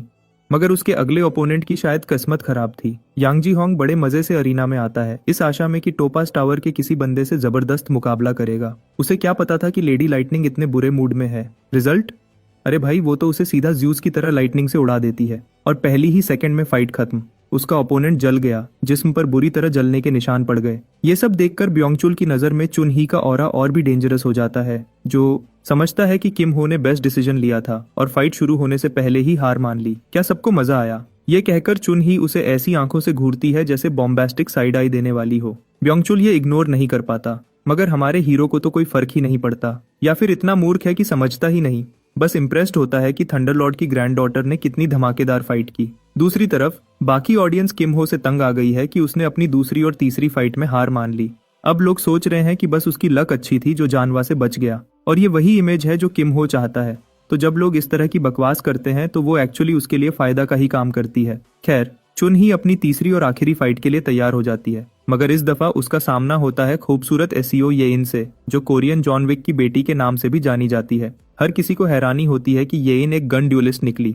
ये फाइट वाकई देखने लायक बन रही है, क्योंकि गनर्स अक्सर मेजेस से अच्छा फाइट करते हैं। लोग सोचने लगते हैं कि शायद इस दफा चुन ही को भी हार माननी पड़ेगी, लेकिन हमारा हीरो मानता है कि अभी कुछ कहना मुश्किल है, इसलिए सबको वेट करना पड़ेगा कि क्या होता है। मजे की बात यह है कि किम हो 5 सिल्वर कॉइन्स की बेट लगाता है कि कौन जीतेगा, और जो छोटा सा लालची चूहा ब्योंगचुल है वो फौरन बेट मान लेता है। और यूं शुरू होती है फाइट थंडरलॉर्ड की संकल्प वाली ग्रैंड डॉटर और उस डेंजरस ड्यूलिस्ट के दरमियान। ये इन फौरन फायदा उठाती है और एम्पलीफाइड बुलेट्स से बारिश कर देती है। जैसे एक्सपेक्टेड था, चुन ही बड़ी आसानी से उन बुलेट्स को रोक लेती है बिना किसी मुश्किल के। किम हो की नजर में सब कुछ बिल्कुल वैसा ही हो रहा है जैसे उसने सोचा था।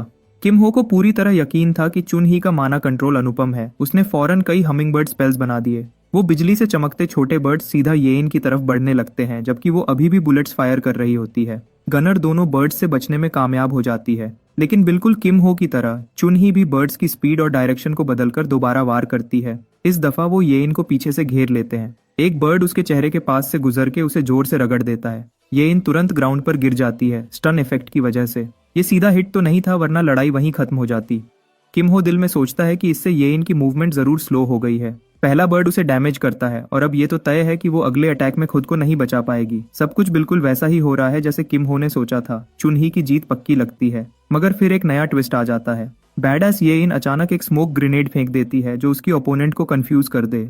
धुआं चुन ही की नजरों को धुंधला कर देता है। ये चाल किम हो को भी हैरान कर देती है, क्योंकि किसी और ग्रेनेड को चुन ही रोक ही लेती। अब जबकि उसकी नजर धुंधली हो गई है तो फाइट चुन ही के लिए मुश्किल हो गई है, और इसी समय येइन अपना फायदा उठा सकती है। गनर निशाना लेकर सीधा चुन ही की पीठ पर गोली चला देती है जो उसके सीने पर लगती है। पहले तो लगता है कि गोली उसे लग गई, लेकिन चुन ही ने आखिरी वक्त पर एक डिफेंसिव बैरियर डाल दिया था, इसलिए वो बच गई, मगर ऑफ गार्ड जरूर हो गई। अब उसे समझ आता है कि वो कितने खतरे में है, जबकि गनर अगला निशाना बनाने की तैयारी में होती है। इस बीच ब्योंगचुल ये भी नोट करता है कि ये इन शायद किसी अमीर बाप की बेटी है, क्योंकि वो इनविजिबिलिटी क्लोक यूज कर रही है। और सिर्फ क्लोक नहीं, उसने एक जबरदस्त राइफल भी निकाल ली है ज्यादा डैमेज देने के लिए। राइफल की एक गोली इतनी खतरनाक होती है कि चुन ही उसे ब्लॉक नहीं करती, बस मुश्किल से 1-2 इंच से बच जाती है। इस वक्त दोनों के हेल्थ बार लगभग बराबर हैं और फाइट का आधा वक्त निकल चुका है। प्रॉब्लम यह है कि इनविजिबिलिटी क्लोक की वजह से चुन ही को उसकी ओपोनेंट बिल्कुल नजर नहीं आती, और हर बार जब ये इन गोली चलाती है चुन ही उसके वार से बच नहीं पाती।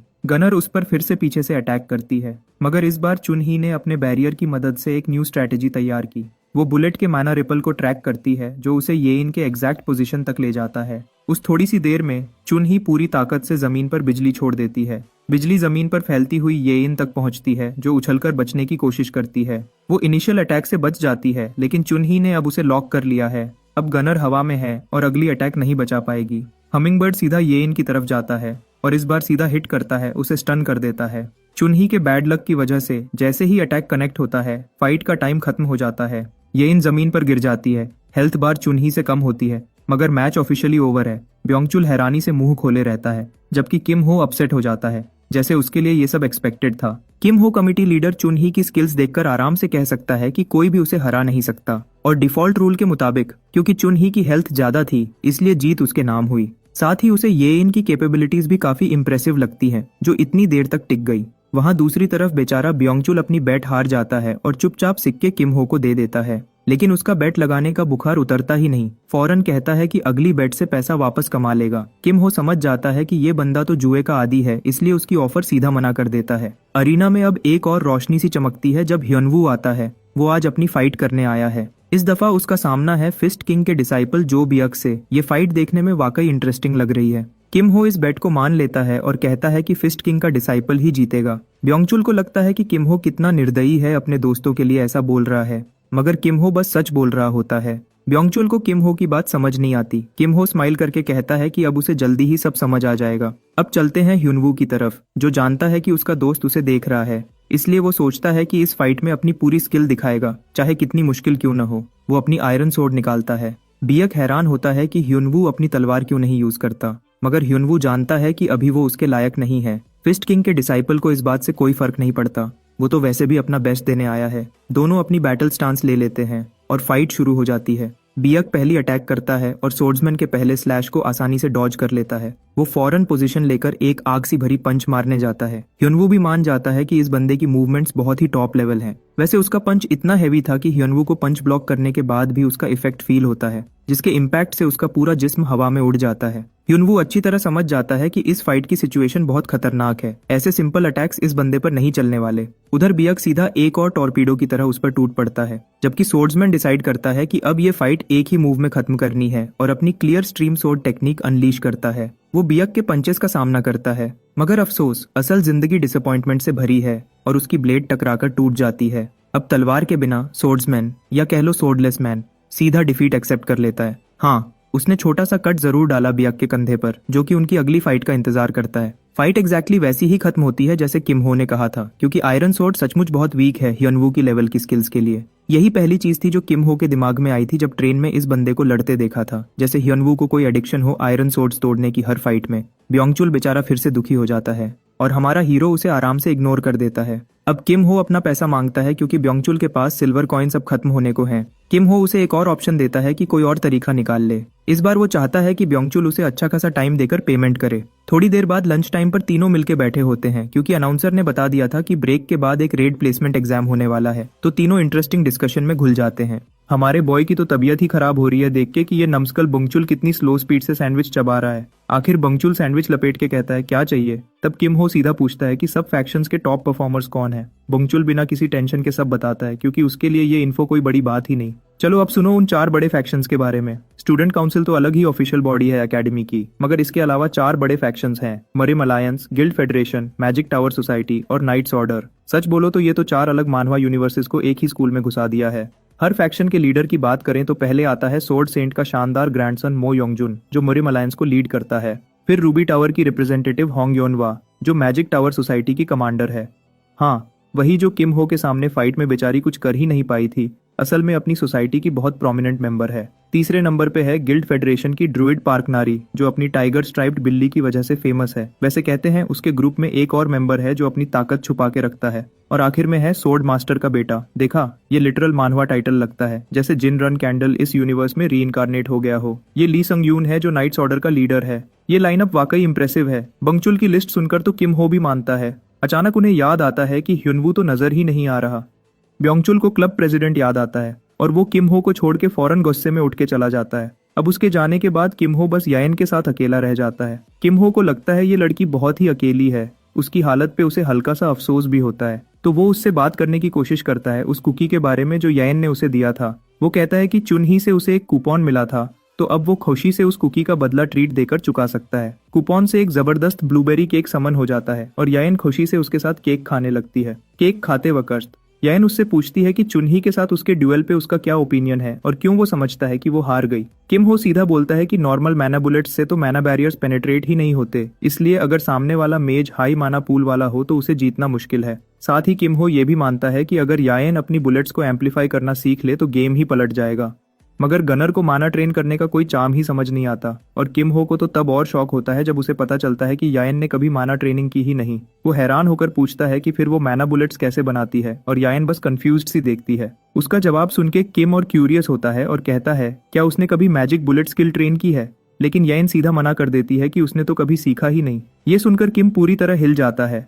भाई, गनर होके मैजिक बुलेट तो सबसे पहली चीज होती है जो सीखते हैं। उसे शक होता है कि क्या यायन अब तक बस अपनी इंस्टिंक्ट पे ही शॉट्स लैंड करती रही है, और ये सोच के चुनही जैसी मेज से वो बिना प्रॉपर माना नॉलेज के लड़ गई। उसका दिमाग घूम जाता है। समझ जाता है कि यायन कितनी लॉस्ट है तो किम डिसाइड करता है कि उसे थोड़ी मदद दे। वो समझाता है कि अगर वो माना कंट्रोल और मैजिक बुलेट सीख ले तो सब कुछ बहुत ज्यादा आसान हो जाएगा उसके लिए। फिर वक्त आता है प्लेसमेंट एग्जाम का। सब स्टूडेंट्स हॉल में जमा होते हैं और उनका होमरूम टीचर रूल्स बताता है कॉन्क्वेस्ट एग्जाम के।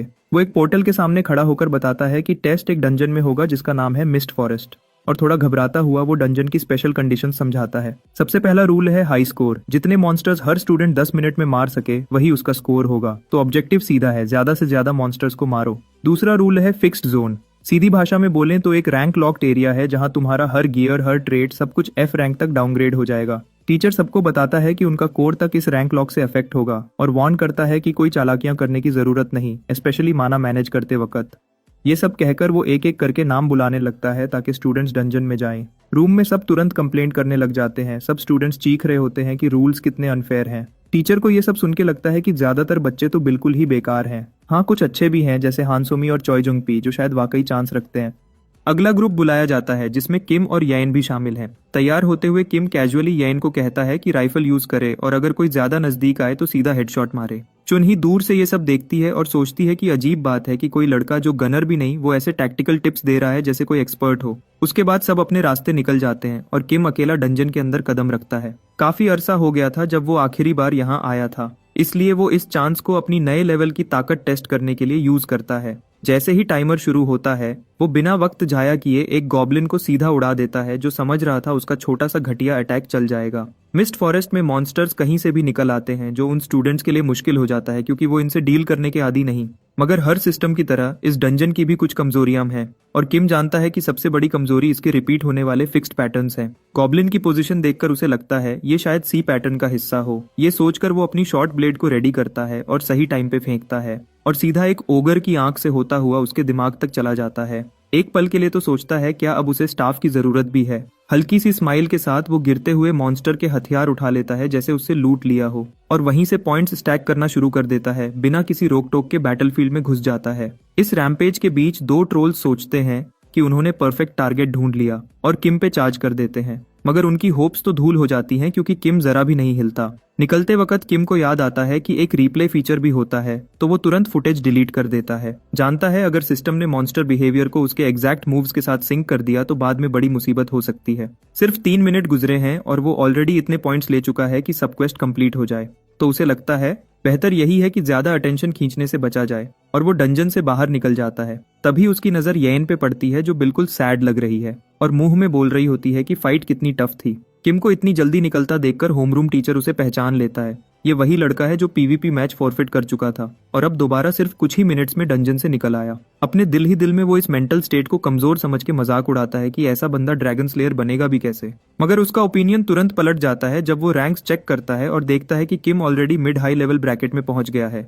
इतने कम समय में ये लेवल, उसकी सोच ही हिल जाती है। पहली बार उसने ऐसा कुछ देखा था तो डिसाइड करता है कि अब इस लड़के पर नजर रखनी चाहिए। फिर वो अगले ग्रुप को बुलाता है जिसमें ह्योनवू और बाकी सब होते हैं। किम लीडर बोर्ड चेक करता है और देखता है कि टॉप टैलेंट्स जैसे ली और मो योंगजुन भी बस हानसोमी के लेवल के आसपास हैं। इससे वो सोचता है कि शायद ह्योनवू सच में सबसे आगे निकल जाए और उसी वक्त ह्योनवू पहला नंबर ले लेता है हाईएस्ट स्कोर के साथ, साबित करता है कि वो बस लकी ही नहीं। इस रिजल्ट से इम्प्रेस्ड होकर किम अपने दोस्त की तारीफ करता है जैसे ही वो बाहर निकलता है, मगर ह्योनवू सीधा क्रेडिट किम को देता है और कहता है सब इसलिए हुआ क्योंकि किम ने उसे पीवीपी मैच में रीसेट करने दिया था। जाहिर है सब लोग इतने खुश नहीं हैं उनकी सक्सेस देखकर। कुछ लोग आसपास से हल्की फुल्की तीखी बातें भी कर देते हैं किम के लिए, मगर ह्योनवू थोड़ा गर्म पड़ने लगता है जब किम उसे आंख मारकर इशारा करता है कि छोड़ दे, एनर्जी बचाए। फिर किम पूछता है क्या टेस्ट खत्म हो गया।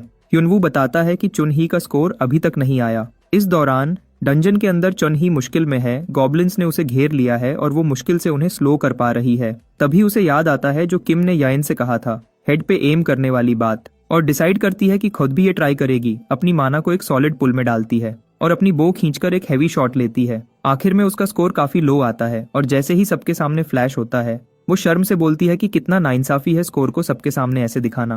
होमरूम टीचर फिर एग्जाम को ऑफिशियली खत्म करता है और अनाउंस करता है कि रिजल्ट्स कल मिलेंगे, तब तक सब रेस्ट करें। क्लास डिसमिस करते ही वो सीधा कंप्यूटर वाले बंदे के पास जाता है बिना एक पल घुमाए और डिमांड करता है कि किम के कॉन्क्वेस्ट एग्जाम का रिप्ले दिखाओ। बंदा तुरंत पुल अप करता है, मगर सब उल्टा हो जाता है जब वो देखता है कि रिप्ले तो सेव ही नहीं हुआ।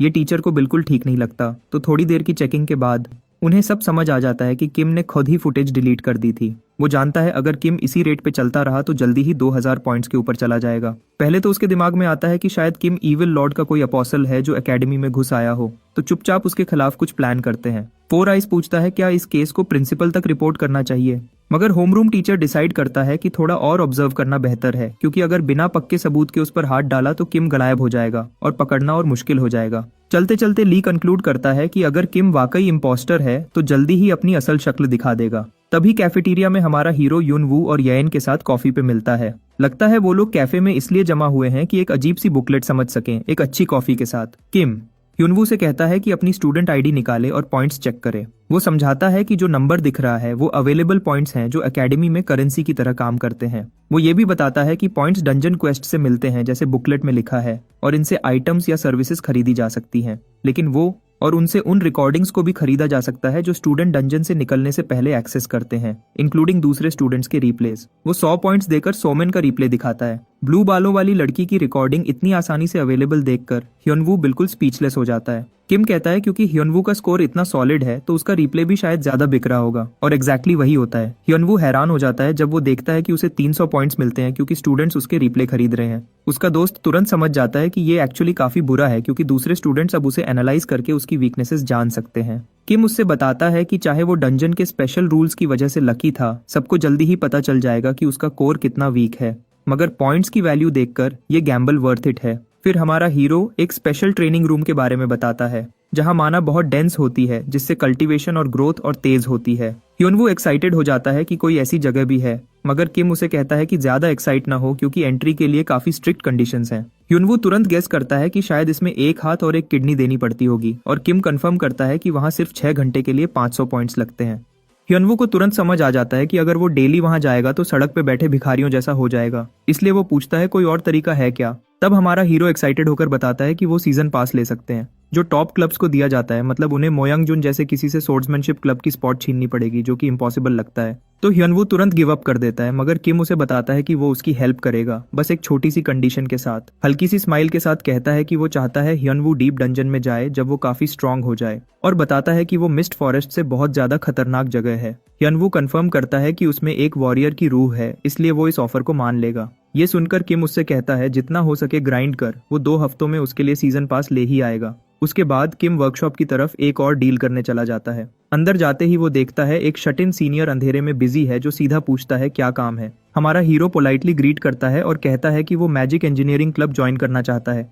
तो बंदा किम से पूछता है कि वो सीधा वर्कशॉप 4 क्यों आया, 1 क्यों नहीं गया, और किम कहता है कि वर्कशॉप 1 वाले लोगों ने ही उसे यहाँ भेजा है, जो सीनियर को और भी पिस ऑफ कर देता है। वो बंदा सीधा बोलता है जो कहना है जल्दी कह और निकल, मुझे तंग न कर, और पीठ घुमा लेता है। किम नोटिस करता है कि उसके सीनियर के पास B rank magical engineering skill है और बिना परमिशन के कॉपी कर लेता है। उसके बाद वो इधर उधर देखने लगता है और जैसे ही उसकी नजर एक चीज पे पड़ती है, एक स्माइल उसके चेहरे पे आ जाती है। वो एक शाइनी ब्लू क्यूब उठाता है और सीनियर से पूछता है क्या ये वैल्यूएबल है। बंदा कहता है ये तो बेकार का कचरा है क्योंकि ये इतना कॉम्प्लेक्स है कि कोई कॉपी नहीं कर सकता।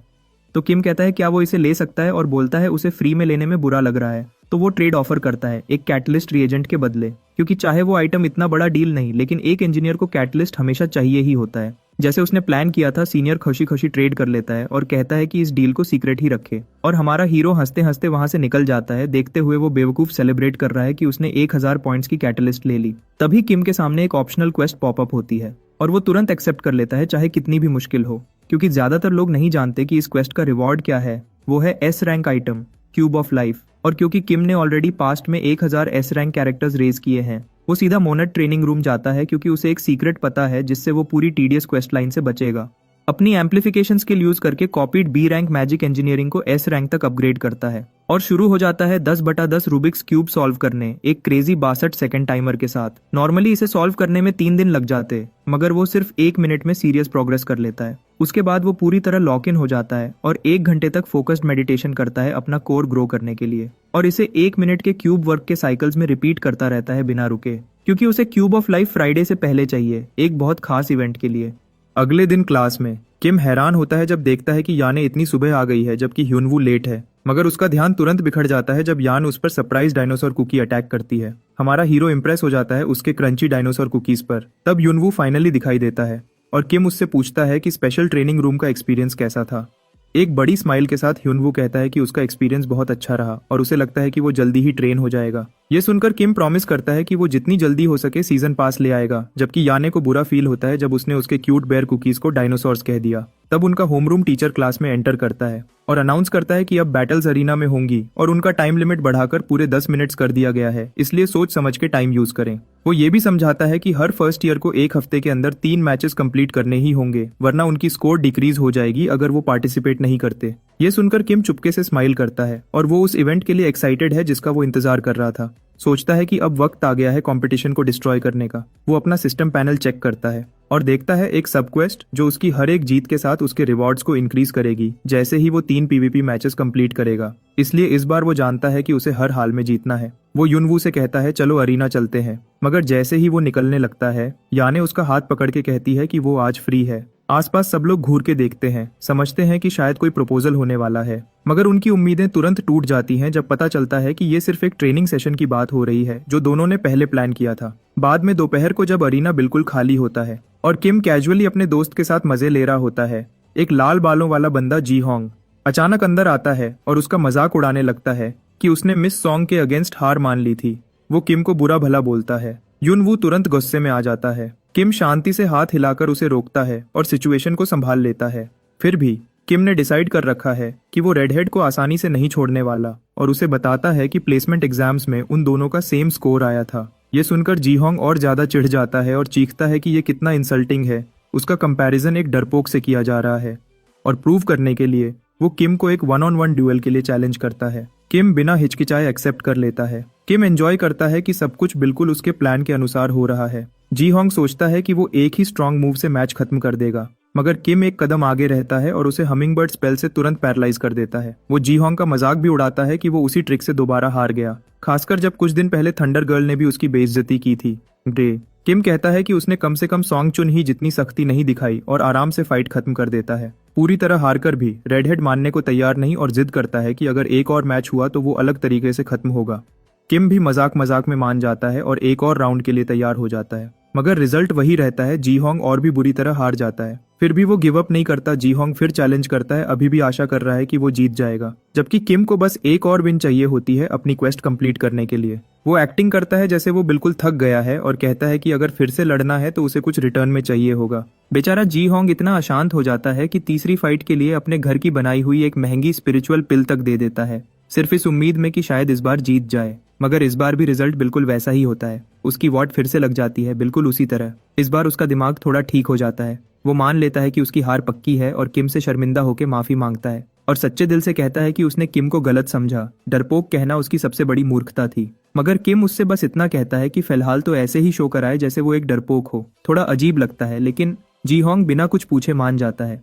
किम अपने 3 विन्स कंप्लीट कर लेता है जैसे उसकी सबक्वेस्ट स्ट्रेटेजी में था। फिर वो ह्यूनवू से मिलता है जो बताता है कि उसने भी 2 जीत हासिल कर ली है। ह्यूनवू कहता है उसका एक और मैच बाकी है और किम को बोलता है कि वो पहले निकल जाए जब तक वो अपना काम निपटा ले। किम सीधा मोनेट ट्रेनिंग रूम चला जाता है जहां वो बड़े पेशेंस से याने को मैजिक बुलेट्स की बेसिक ट्रेनिंग देता है। उसे धीरे धीरे और मजबूत बनाने लगता है। वो लड़की बड़ी तेज निकली। जिस स्पीड से वो सीखती जा रही है किम उससे इम्प्रेस हो जाता है। ट्रेनिंग तब तक चलती रहती है जब तक याने की फाइट की बारी नहीं आ जाती और इस मैच में उसका सामना एक हरे बालों वाले लड़के क्वाकजी च्योल से होता है। वो लड़का थोड़ा स्मार्ट बनने की एक्टिंग करता है और उस एरिया का फायदा उठाकर छुप जाता है, मगर याने बस हल्का सा मुस्कुराती है और उसे एक चिड़िया की तरह निशाना बनाकर गिरा देती है।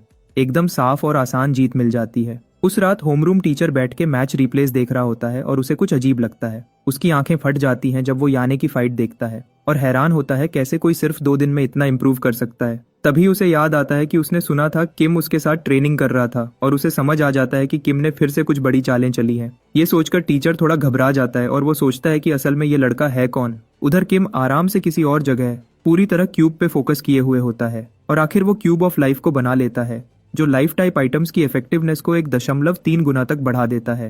वो खुश होता है कि उसकी मेहनत और मेडिटेशन काम आ गई। उसकी कोर रैंक भी डी तक पहुंच गई। मतलब अब माना स्किल्स चलाना पहले जितना दर्द नहीं देगा। सब कुछ तय हो जाने के बाद हमारा हीरो कॉन्फिडेंट होकर अपनी नई इन्वेंशन को एडवर्टाइज करने निकलता है और जाते हुए उसकी टक्कर होती है ड्रूइड पार्क नारी से। जैसे उसने प्लान किया था, सारे जानवर जैसे उसका टाइगर किटी लाइफ एनर्जी के लिए बड़े सेंसिटिव होते हैं। क्यूब तुरंत बिल्ली को अट्रैक्ट कर लेता है और बिल्ली सीधा जंप मार के क्यूब पे बैठ जाती है जैसे कोई राजा की कुर्सी हो। नारी शर्मिंदा होकर माफी मांगती है और पोलाइटली बिल्ली को वापस बुलाती है, मगर एक जादूगर होने के नाते वो फौरन महसूस करती है कि इस क्यूब से कितनी गहरी लाइफ एनर्जी निकल रही है। तब किम मजाक से कहता है कि उसे जाना है, इसलिए अच्छा होगा अगर वो अपनी बिल्ली को वापस ले ले जो उससे ज्यादा चिपक रही है। नारी क्यूरियोसिटी से पूछती है कि क्या वो क्लास ट्री से है और फिर माफी मांगती हुई वहां से चली जाती है, लेकिन उसके चेहरे पे अब भी इंटरेस्ट दिखता है।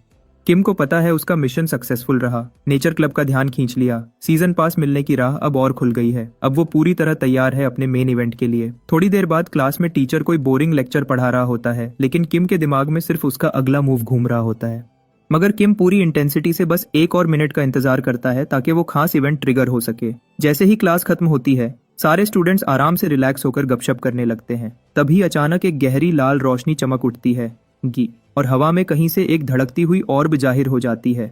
उस ऑर्ब से बिजलियां निकलती हैं जो हर स्टूडेंट को एक पल के लिए हिला के रख देती है, मगर उनकी घबराहट ज्यादा देर नहीं टिकती क्योंकि ऑर्ब भी उतनी ही तेजी से गायब भी हो जाती है। शुरू में सबको लगता है कि शायद कुछ हुआ ही नहीं, मगर धीरे धीरे सब एक दूसरे की तरफ देखकर हैरान रह जाते हैं क्योंकि सबके माथे पे अजीब नंबर्स छप गए होते हैं। हमारे हीरो को तुरंत समझ आ जाता है कि ये वही छानबीन है जो अचानक होने वाली होती है, जिसे बैंड वेव कहते हैं। इसमें किसी एडवांस्ड साईफाई जैसे मैजिक का इस्तेमाल होता है जो चेक करता है कि स्टूडेंट्स के पास कोई भी निजी या इलीगल आइटम तो नहीं, और अगर होती है तो तुरंत उन्हें लॉक कर देता है। किम वाकई हैरान हो जाता है उस गंदी सी चीख की आवाज सुनकर जो ये सिस्टम निकालता है। वहीं यान और ह्युनवू ऐसे खड़े रहते हैं जैसे कुछ भी अजीब नहीं हुआ हो। फिर किम देखता है एक बेचारा लड़का घबरा के अपनी इन्वेंट्री चेक कर रहा होता है और उसके पास आता है और पूछता है कि क्या उसके क्लब प्रेसिडेंट ने उसे बताया नहीं कि आज इंस्पेक्शन डे है। फिर भी वो बेचारा चीख पड़ता है। वैसे तो उसके पास कुछ इलीगल नहीं, मगर जो चीजें हैं वो ऐसी हैं जो किसी भी मर्द को पकड़े जाने पर शर्म से डूब मरना चाहिए। तब हमारा हीरो बड़े ही आराम से कहता है कि अगर वो चाहे तो वो उसकी हेल्प कर सकता है।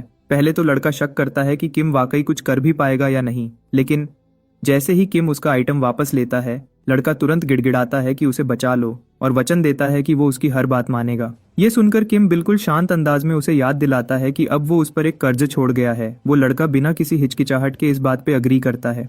फिर किम उससे कहता है कि अपने सारे बैंड आइटम्स आराम से उस क्यूब के अंदर डाल दे। इस पर लड़का किम से पूछता है कि क्या ये वाकई सेफ है।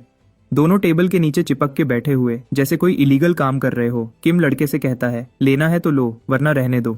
जैसे ही किसी के चलने की आवाज आती है, लड़का घबरा के बिना कुछ कहे अपने सारे illegal items cube of life में डाल देता है। उसी समय चुनही एक धमाकेदार एंट्री लेती है और चीखती है कि सब चोर वहीं रुक जाएं। वो फौरन टेबल के नीचे छुपे दोनों लड़कों को देख लेती है और उनसे पूछती है कि वो एग्जैक्टली क्या छुपा रहे हैं। पर किम आराम से खड़ा हो जाता है और कहता है कि बस बॉयज की प्राइवेट बातें हो रही थी और ये उसके मतलब की बात नहीं।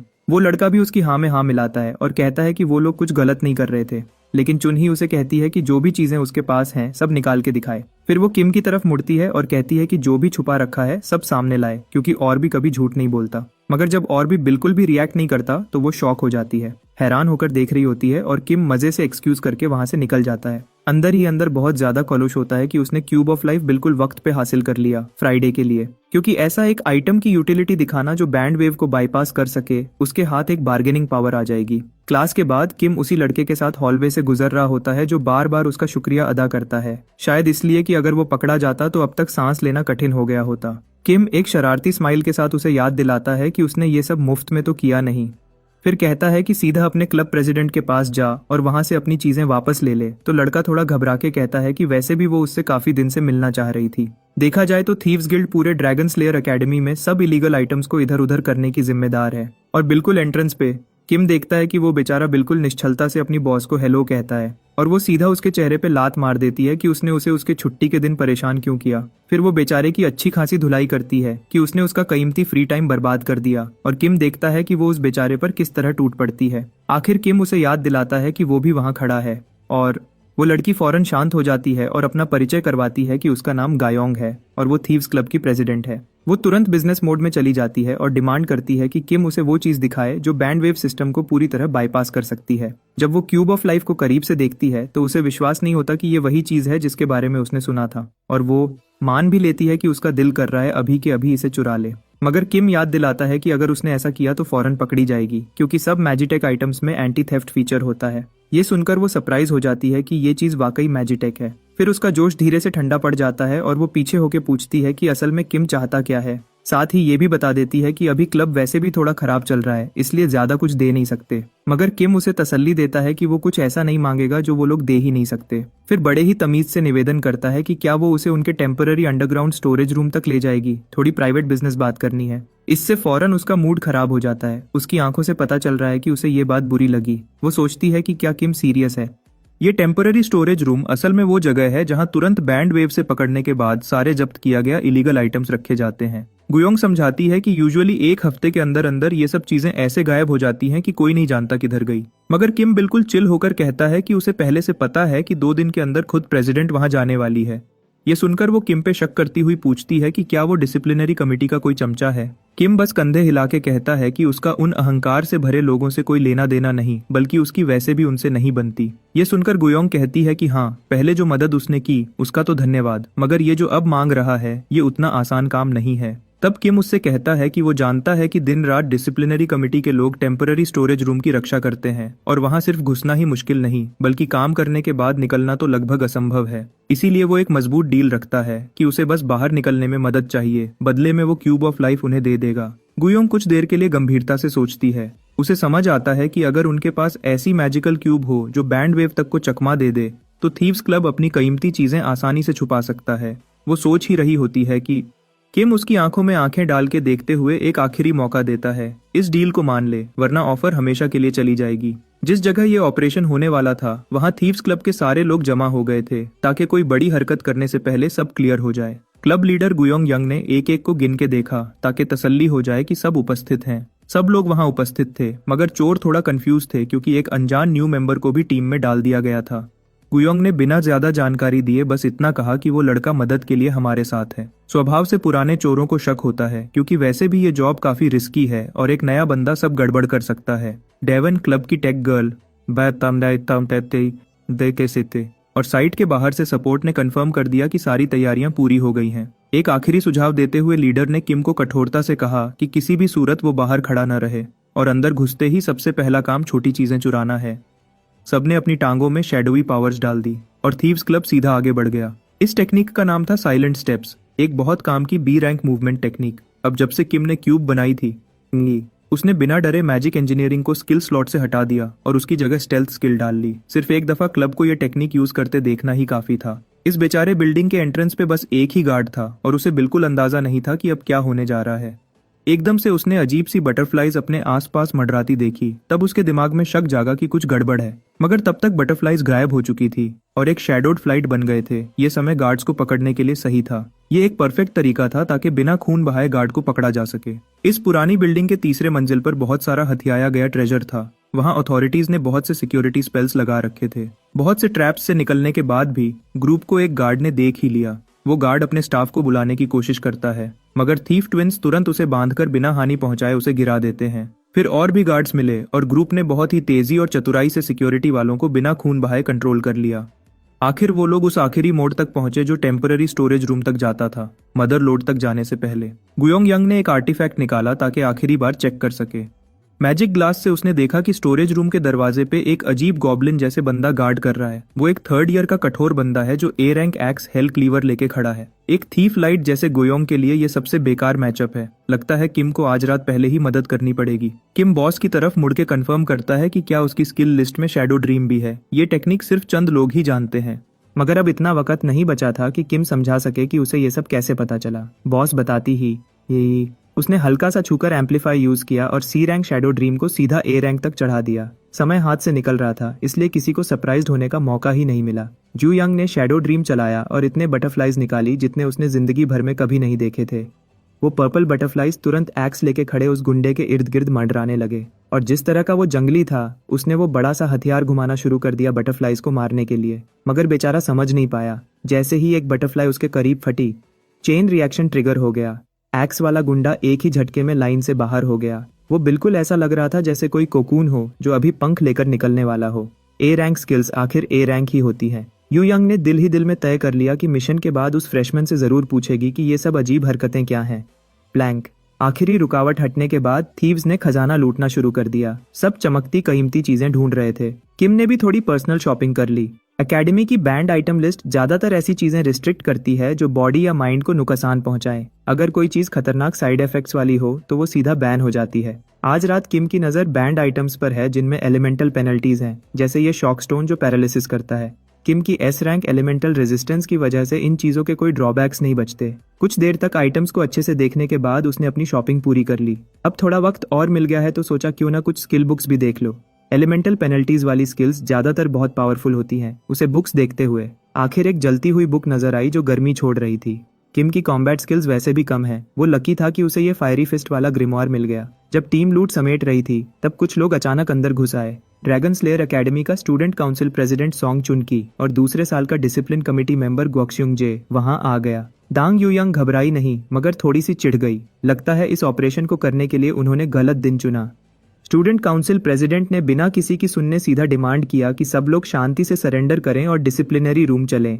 जितना ज्यादा ये ऑपरेशन लंबा चलेगा थीव्स के लिए उतना बुरा होगा। ऐसी सिचुएशन में यूयंग ने अपने लोगों से कहा कि तुरंत फैल जाओ और अलग अलग एस्केप करो। उसने जमीन पर कुछ गिरा दिया जो एक शैडो हेवन बन गया, जो कुछ मिनट्स तक उनके साथियों को छुपा सकता था, और इतना वक्त काफी था वहां से निकलने के लिए। ग्वॉक्स्युंग जे ने एक डिविनेशन क्रिस्टल निकाला और जल्दी से उन थीव्स का पता चला लिया जो अभी तक बिल्डिंग के अंदर ही फंसे हुए थे। पूरी सिक्योरिटी टीम को बता दिया गया। अब पुरानी बिल्डिंग से निकलना कठिन हो गया। अपने रास्ते से निकलते हुए किम की तरफ एक घूमता हुआ पत्थर आया। लकीली उसकी रिफ्लेक्सेस इतनी अच्छी थी कि वो उस पत्थर से बच गया। ग्वॉक्स्युंग जे एक कोने से शांति से निकलकर आया और किम की तारीफ की कि उसने पत्थर को अच्छे से डॉज करवाया। उसका कहना था कि ये अटैक कमाल का था। संगजाई को अपना होमवर्क याद था। वो थीव्स क्लब के ज्यादातर मेंबर्स को जानता था, मगर इस काले बालों वाले लड़के को वो बिल्कुल नहीं जानता था। ये शायद कोई फ्रेशमैन है। किम ने एक वर्ड तक नहीं बोला। इतना समझदार था कि अथॉरिटीज के सामने अपनी आवाज तक छुपा ले, और ग्वॉक्स्युंग जे ने उसकी इस बात की रिस्पेक्ट की। अगर वो नहीं बोल रहा तो मतलब सरेंडर करना तो दूर की बात है। जमीन से हर तरफ शार्प स्टोन्स निकल आए और किम को गिराने की कोशिश की। जब डिस्टेंस कम हो गया उसने एक इलेक्ट्रिक हमिंगबर्ड समन कर दिया। ग्वॉक्स्युंग जे ने जुबान चाटकर स्टोन कैनन्स बुलाए जो ट्री रूट से बांधे हुए थे। ग्वॉक्स्युंग जे ने बहुत से कैनन बॉल्स फेंके, पूरी होप के साथ कि ये चोर को नॉकआउट कर देंगे, मगर हमिंगबर्ड बड़े आराम से उन कैनन बॉल्स से बचती गई। इस स्टूपिड ने जिंदगी में कभी ऐसा बर्ड कंट्रोल नहीं देखा था। अगर उसने पहले से डिफेंसिव स्पेल नहीं लगाई होती तो आज वो मारा गया होता। जैसे ही वो होश संभाल पाया, फ्रेशमैन थीफ उसके सामने से साइलेंट स्टेप्स चलते हुए निकल गया। बैड लक की वजह से किम के पास निकलने का सिर्फ एक ही रास्ता था, और वो रास्ता तो पूरा का पूरा किल ट्रैप से भरा पड़ा था, जहां रॉक कैनन्स का जाल बिछा हुआ था। ग्वॉक्स्युंग जे ने एक और धमाका कर दिया, जैसे उसकी कोशिश हो कि इस फ्रेशमैन को सबके लिए एग्जाम्पल बना दे। अब तक तो कोई भी उसके ऐसे प्लान्ड हिट से बच नहीं पाया। वो जाने ही वाला था कि आफ्टरमैथ कैसा दिखता है। तभी उसके माथे से पसीना बहने लगा जब हॉलवे की गर्मी सीधा जहन्नुम के लेवल तक बढ़ गई। उसने आखिरी चीज जो देखी वो एक चोर था जिसका हाथ ऐसे जल रहा था जैसे सीधा दोजख से आया हो। उसने देखा कि एक फॉरबिडन स्किल खुल्लम खुल्ला चल रही है, तो संगजाई ने अपने पूरे शरीर की माना निकालकर एक स्ट्रॉन्ग ट्रिपल ब्लडस्टोन वॉल खड़ी कर दी। ये फैंसी डिफेंसिव स्पेल किम के स्मोल्डरिंग पंच के सामने पतले पेपर जैसा था। उसने इन्फर्नो फिस्ट ऐसी चलाई कि दीवार फाड़ के रख दी और सीईओ CUMMGI पीकिंग टाइप हवा में उड़ा दिया। इस बार तो बस लक थी जो सब कंट्रोल हो गया, मगर किम ने फील किया कि फॉरबिडन स्किल्स संभालना उतना आसान नहीं जितना लगता है। पावर लेवल को ठीक से मैनेज करना मुश्किल होता है।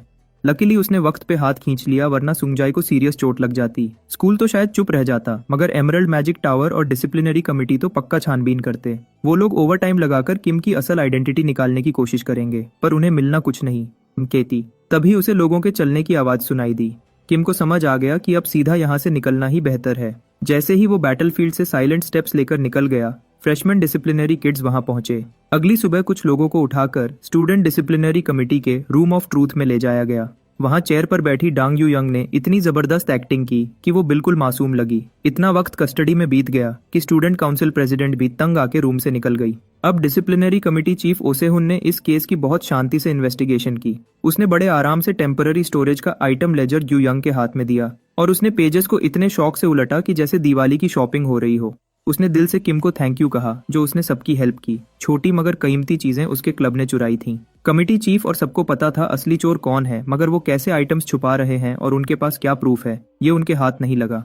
और यू यंग ने हमेशा की तरह हर आरोप को झूठा कह दिया। अगर बिना ठीक ठाक सबूत के उस पर केस डाला भी गया तो वो टिक नहीं पाएगा। अभी तो चीफ बस एक कमजोर सी डिसिप्लिनरी एक्शन ही ले सकता था, रूम ऑफ ट्रूथ से निकलकर।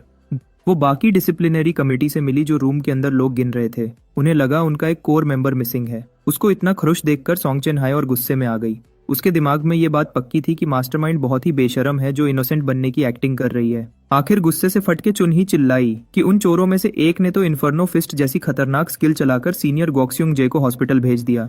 सच्ची बात तो ये थी कि यू यंग को खुद नहीं पता था वो क्या कह रही है। अगर वो गेस करे तो इस ऑपरेशन में सिर्फ एक बंदा था जो फॉरबिडन स्किल यूज करने की कैपेसिटी रखता था। इंटेरोगेशन के बाद क्लब लीडर सीधा क्लब गई और किम हो के हाथ चेक किए। वो ये देखकर शॉक्ड हो गई कि उसके हाथ बिल्कुल ठीक थे, एक भी जलने का निशान नहीं था। किम ने तो छुपाने की भी जरूरत नहीं समझी कि हॉस्पिटल में भेजने वाला वो ही था।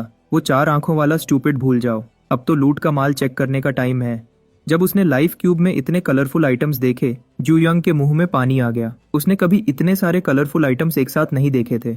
इतनी जबरदस्त लूट देखकर तो समझ लो कि उनका डील पूरी तरह से कंप्लीट हो गया। बस किम निकलने ही वाला था कि यू यंग ने उसे रोककर एक प्रॉपर इनविटेशन दिया थीव्स क्लब ज्वाइन करने का। उसने प्रॉमिस किया कि वो खुद इस नए लड़के का पूरा ख्याल रखेगी अगर वो अलाउ करे तो। कल रात उसने इस लड़के में घमंड और लालच दोनों देखे थे। उसकी नजरों में ये लड़का एक परफेक्ट चोर बन सकता है। सुनने में तो ये अपमान लगता है, मगर इस लड़की के मुंह से ये एक कॉम्प्लीमेंट है। खैर, किम ने रिक्रूटमेंट ऑफर को मना कर दिया। उसे लगता था कि ये लड़की उसे ज्यादा इसलिए चाहती है क्योंकि उसके पास लाइफ क्यूब है, और वैसे भी उस क्यूब को बेचने का तो उसने ऑलरेडी सोच लिया है। सबसे ज्यादा उसे अब चाहिए स्पेशल प्रैक्टिस रूम के सीजन पासेस, लगभग 4। वैसे भी बैंड वेव इम्यूनिटी तो सिर्फ एक छोटी सी बोनस फीचर है। इस क्यूब की असली पावर तो उसकी कोर एबिलिटी है। उसने वादा किया कि वो इस आइटम की फुल डिस्क्रिप्शन उसे बता देगा, बस एक छोटी सी हेल्प के बदले। किम बस चाह रहा था कि एक छोटी सी इन्फॉर्मेशन मैजिटेक क्लब के हेड तक पहुंचा दी जाए। खबर ये कि एक फ्रेशमैन ने 10x10x10 क्यूब कंप्लीट कर लिया है।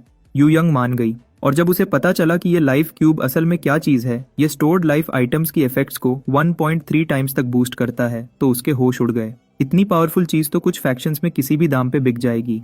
जाने से पहले यू यंग ने रिक्वेस्ट करके किम से कहा कि वो उसकी इनविटेशन को सीरियसली कंसिडर करे, चाहे क्यूब उसके लिए इम्पोर्टेंट हो या नहीं। उसने कहा कि उसे किम के पास जो कुछ है वो सब उसके लिए बहुत वैल्यूबल है, तो किम ने भी प्रॉमिस किया कि वो इस बारे में सोचेगा। वीकेंड गुजर गया और चंद दिन की खामोशी ने डिसिप्लिनरी कमेटी को भी जरा शांत कर दिया। आज किम क्लास जा रहा था यान के साथ, जो काफी थकी हुई नजर आ रही थी। मंडे की सुबह ही इतना बोर फील कर रही थी जैसे ज़ॉम्बी हो, जैसे जैसे वो अगले क्लास के करीब पहुंचे। किम को पूरा यकीन होने लगा कि कुछ एमरल्ड मैजिक टावर या नेचर क्लब के बच्चे उसका पीछा कर रहे हैं। उसे वैसे तो फर्क नहीं पड़ता और ना ही वो उनसे डरता है, मगर वो उनके मुंह नहीं लगना चाहता। तो उसने यान को पहले क्लास में जाने के लिए कहा, जबकि खुद कुछ चूहों की सफाई करने निकल पड़ा। सीओ यान ने उसकी बात मान ली, मगर उसने भी उन 2 छुपे हुए चूहों को देख लिया था। किम मुड़कर सीधा उन बदमाशों के सामने जा खड़ा हुआ। लड़की तो घबरा गई और लड़का बड़े घमंड से खुश हो गया कि किम खुद पिटने के लिए आ गया है। उसने बड़े घमंड से बताया कि वो एमरल्ड मैजिक टावर का मेज है। वो ब्लू बालों वाली लड़की बहुत रिस्पेक्ट से किम के पास आई और लीडर से मिलने का इनविटेशन दिया, मगर किम ने उस इनविटेशन को रिजेक्ट कर दिया। किम कहता है अगर टावर लीडर को उससे कुछ चाहिए तो वो खुद उसके पास आए, अपनी चमची भेजने की जरूरत नहीं। लड़का बड़ा खुश हुआ कि किम उनकी बात नहीं मान रहा। उसने हाथ में ग्लव पहना, लगता था थप्पड़ मारने के लिए बहुत दार से उसके हाथ में खारिश हो रही थी। इस बात पे किम भी अग्री था, और बिना उस चूहे की डायलॉग बाजी सुने किम हो ने एक हमिंग बर्ड उड़ा दी, जिसने उस ग्रीन रैट को पूरी तरह से पैरालाइज्ड कर दिया और वो जमीन पे गिर गया। ब्लू बालों वाली लड़की ने देखा कि उसका पार्टनर जमीन पे कैसे तड़प रहा है। उसे समझ ही नहीं आया कि क्या करे। अगर ये लोग लड़ाई ही चाहते हैं तो किम जरूर उनसे लड़ेगा। लड़की समझ गई कि वो इस लड़के का मुकाबला नहीं कर सकती जो इतनी तेजी से अटैक करता है। उसने माफी मांगी और हमिंगबर्ड की मूवमेंट से समझ गई कि किम काफी स्किलफुल फाइटर है। उसने माफी मांगी और किम मुड़ गया। कम से कम एक चूहे में इतनी अकल थी कि समझ जाए कब पीछे हटना है। ब्लू बालों वाली लड़की को यकीन हो गया कि किम के डरपोक होने की अफवाहें सिर्फ झूठ हैं। मिस्टर रैट को लगता था कि किम हो सिर्फ लक से जीत गया। वो तो अभी से बदला लेने की प्लानिंग कर रहा था। तभी एक मैजिक बुलेट आई और सीधा मिस्टर रैट के सिर पे लग गई। ब्लू बालों वाली लड़की ने तुरंत हर तरफ देखा। स्नाइपर चलाने वाला कहीं भी छुपा हो सकता था। अब वो समझदारी से काम लेना चाहती थी।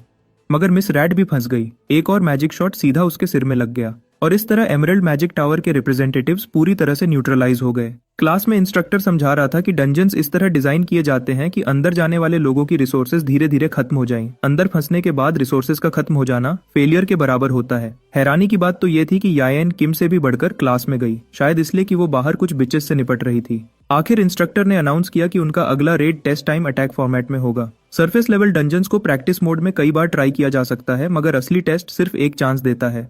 टाइम अटैक में टारगेट को लोकेट करके टोटम को 5 मिनट के अंदर तोड़ना होगा क्लियर पास के लिए। स्टूडेंट्स को एनकरेज किया गया कि लाइव रेड से पहले अपना सबसे एफिशिएंट रूट प्रैक्टिस करें। और क्योंकि ये ड्यूओ चैलेंज है, शिन ब्युनचुल फौरन पिछली एग्जाम के टॉप स्कोरर गो ब्युन वू से चिपक गया। किम ने भी उस बंदे को कहा कि वो अपने दूसरे दोस्त के साथ पेयर बना ले। लगता है किम अपना पार्टनर पहले ही चुन चुका था जैसे ही इंस्ट्रक्टर ने अनाउंस किया। यायन उसकी स्लीव्स पकड़ के कहती है कि अब वो दोनों एक पेयर हैं। और क्या लगता है मिस और मिस्टर रैट की सजा यहीं खत्म? उनकी सजा अभी भी बाकी है। एक गंजा आदमी जो ट्रीज को कंट्रोल कर सकता है अपनी फ्रस्ट्रेशन और गुस्से अपने ही बंदों पे निकाल रहा था। उसका भाई जो एक डिसिप्लिनरी ऑफिसर है, उसे एक चोर ने पीट दिया था। गंजे आदमी ने मुश्किल से अपने इमोशंस कंट्रोल किए, मिस्टर रैट को नीचे गिरा दिया, वरना बात हाथ से निकल जाती। अपनी वुडन थ्रोन पर बैठा गंजा आदमी बस अपनी सोच में गुम था। एमरल्ड मैजिक टावर के प्रेसिडेंट मार्क जोंगहुआ ने डिसाइड किया कि वो उस इनफेमस किम से मिलेगा। नेचर क्लब के प्रेसिडेंट हासू योंग के एडवाइस पर। टावर की रेप्यूटेशन तो मिट्टी में मिल गई है। अगर वो उस अजीब क्यूब को हासिल कर लें तो शायद वो लोग बच जाएं। जोंगहुआ ने प्लान बनाया कि एमरल्ड की बेइज्जती का बदला उस क्यूब को हासिल करके लेगा। बॉस का प्लान सुनकर मिस्टर रैट तुरंत बोल पड़ा और रिक्वेस्ट की कि उसे एक चांस और दिया जाए। उसका कहना था पहली बार वो थोड़ा केयरलेस हो गया था। यंगवाइज ने सोचा ठीक है, एक और चांस दे देते हैं और अगर इस बार फेल हुआ तो क्लब से सीधा बाहर। मिस्टर रैट बड़े कॉन्फिडेंस से रिस्क लेकर इस मिशन के लिए तैयार हो जाता है और सेफ्टी के लिए मार्क जोंगहुआ ने कहा कि मिस्टर रैट को एक गोलम भी दिया जाए ताकि वो इस फ्रेशमैन को अच्छे से दबा सके। एमरल्ड टावर में स्कीम्स तो फुल पक रही हैं। इस बीच हमारा हीरो गॉब्लिन स्वैम्प में यायन के साथ भाग रहा है। ये टाइम अटैक ट्रायल को समझने के लिए उनकी पहली प्रैक्टिस रन है। सिस्टम ने किम को टॉप रिवॉर्ड सोलो और ड्यूओ डंजन्स दोनों में अर्न करने के लिए 1 मिनट से कम समय दिया था। सोलो डंजन तो कोई इशू नहीं, उसमें वो आसानी से बच सकता है। ड्यूओ असेसमेंट जरा ट्रिकी है। अगर वो यायन को इस गॉब्लिन इन्फेस्टेड स्वैम्प का फिक्स्ड पैटर्न सिखा देता तो स्पीड रन बहुत आसान हो जाता, मगर ऐसे चीट कोड देकर उसकी नेचुरल ग्रोथ तो रुक जाती। बेहतर है कि वो अपनी रोटेशंस और रूट्स खुद प्रैक्टिस करे। कुछ मिनट भागने और गोलियां चलाने के बाद ये ड्यूओ आखिर पहुंच गया फ्लडेड गॉब्लिन्स डेन में, जहां उनका सामना हुआ स्वैम्प के बॉस से। लड़ाई से पहले किम ने अपनी पार्टनर से पूछा कि क्या वो डॉजेस लेकर चलेगी या सीधा फुल ऑफेंसिव। बॉस को मारने से टीम को 120 बोनस पॉइंट्स मिलते हैं। ये रिवॉर्ड इतना आकर्षक था कि मना करना मुश्किल था, तो रिस्क लेना बनता ही है। किम ने सबसे ऑप्टिमल जगह पकड़ ली ताकि यायन के डीपीएस को हमिंगबर्ड की कंट्रोल से पूरा सपोर्ट दे सके। मगर बॉस मॉन्स्टर इतना स्टूपिड नहीं था कि इतनी ऑब्वियस अटैक को सीधा बॉडी से रोकने की कोशिश करे। फिर भी गॉब्लिन का ध्यान इधर उधर हो गया, जिससे यायन को अपनी राइफल से सीधा क्लीन शॉट लेने का मौका मिल गया। उसने ट्रिगर दबा दिया और गोली सीधा गॉब्लिन के गंजे सिर के पीछे लगी। उसकी मैजिक बुलेट इतनी पावरफुल नहीं थी कि एक शॉट में ही काम तमाम कर दे, लेकिन इससे बॉस और भी ज्यादा गुस्से में गया। तलवार को पागलों की तरह घुमाने लगा। गॉब्लिन का ध्यान अब स्नाइपर की तरफ था। इतने क्लोज रेंज में तो राइफल का फायदा ही नहीं। फिर भी सीओ यायन ने 1 सेकंड के लिए भी पैनिक नहीं किया। उसने बड़े आराम से एम उठाया और गोली चला दी। उसके कॉन्फिडेंस की एक रीजन ये भी थी कि वो किम हो पर पूरा ट्रस्ट करती थी, जो हमेशा सही समय पर सही मूव करता है। उसने एम्पलीफाई का इस्तेमाल करके हमिंगबर्ड को खुद पे कास्ट किया, जिससे उसका रैंक ई से सी तक कुछ समय के लिए बढ़ गया। इसका रिजल्ट ये हुआ कि अब वो बर्ड ज्यादा बड़ा, ज्यादा पावरफुल और ज्यादा वोल्टेज वाला हो गया। पैरालिसिस भी और स्ट्रांग हो गई। अब उसके सामने एक पूरी तरह से स्टन हुआ गॉब्लिन था। यायन ने 5 मीटर के डिस्टेंस से गॉब्लिन पे फायर कर दिया। प्रैक्टिस रन बहुत अच्छे से कंप्लीट हो गया। किल पॉइंट्स, रिमेनिंग टाइम और क्लियर बोनस मिलाकर ड्यूओ ने टोटल 649 पॉइंट्स स्कोर किए। उन्होंने अपना फर्स्ट प्रैक्टिस रन बहुत कम समय में कंप्लीट कर लिया, लेकिन अभी भी इम्प्रूवमेंट हो सकती है।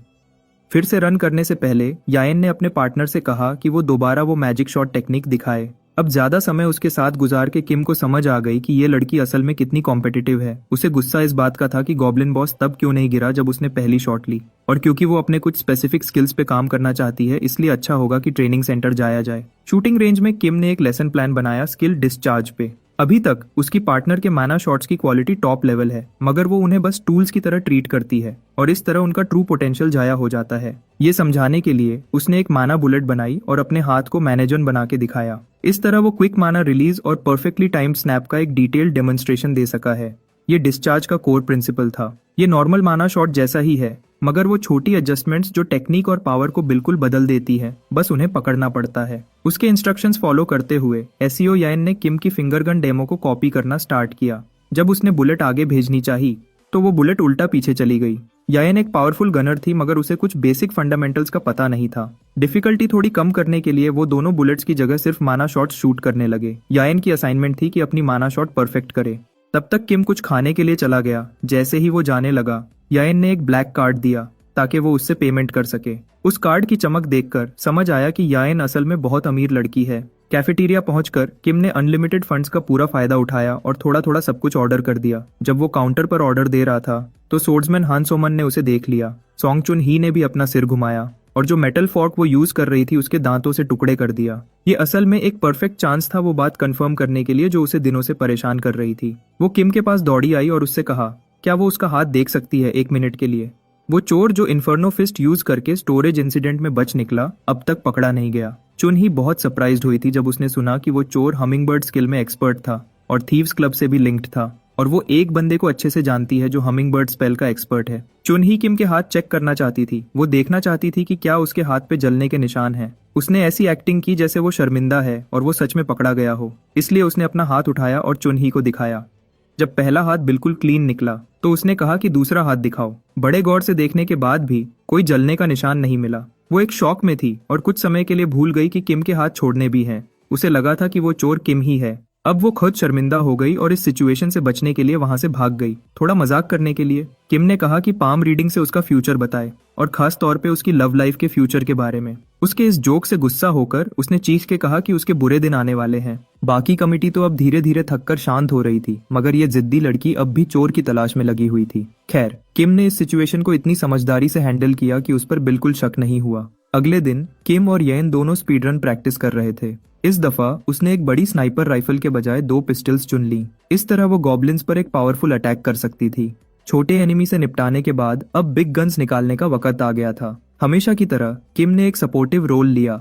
हमिंगबर्ड्स स्पैम करके स्टन करता रहा, जबकि येन ने ज्यादा से ज्यादा डैमेज दिया। इस दफा उसके शॉट सिर्फ खतरनाक नहीं थे, बल्कि इतने पावरफुल थे कि गॉब्लिन के हथियारों तक को बिना रोके छेद दिया। रिमेनिंग टाइम, किल काउंट, बॉस एलिमिनेशन और क्लियर बोनस मिला के डिओ ने 728 पॉइंट स्कोर किए। उस क्लीन परफॉर्मेंस के बाद किम ने येन को अप्रिशिएट किया क्योंकि वो ये डिजर्व करती थी। उसने कल जो सीखा था उसे अपनी बैटल स्किल्स के साथ अच्छे से यूज किया, और जब किम उसे ट्रेन में मिला था तब से उसने फर्स्ट टाइम उस लड़की को स्माइल करते देखा।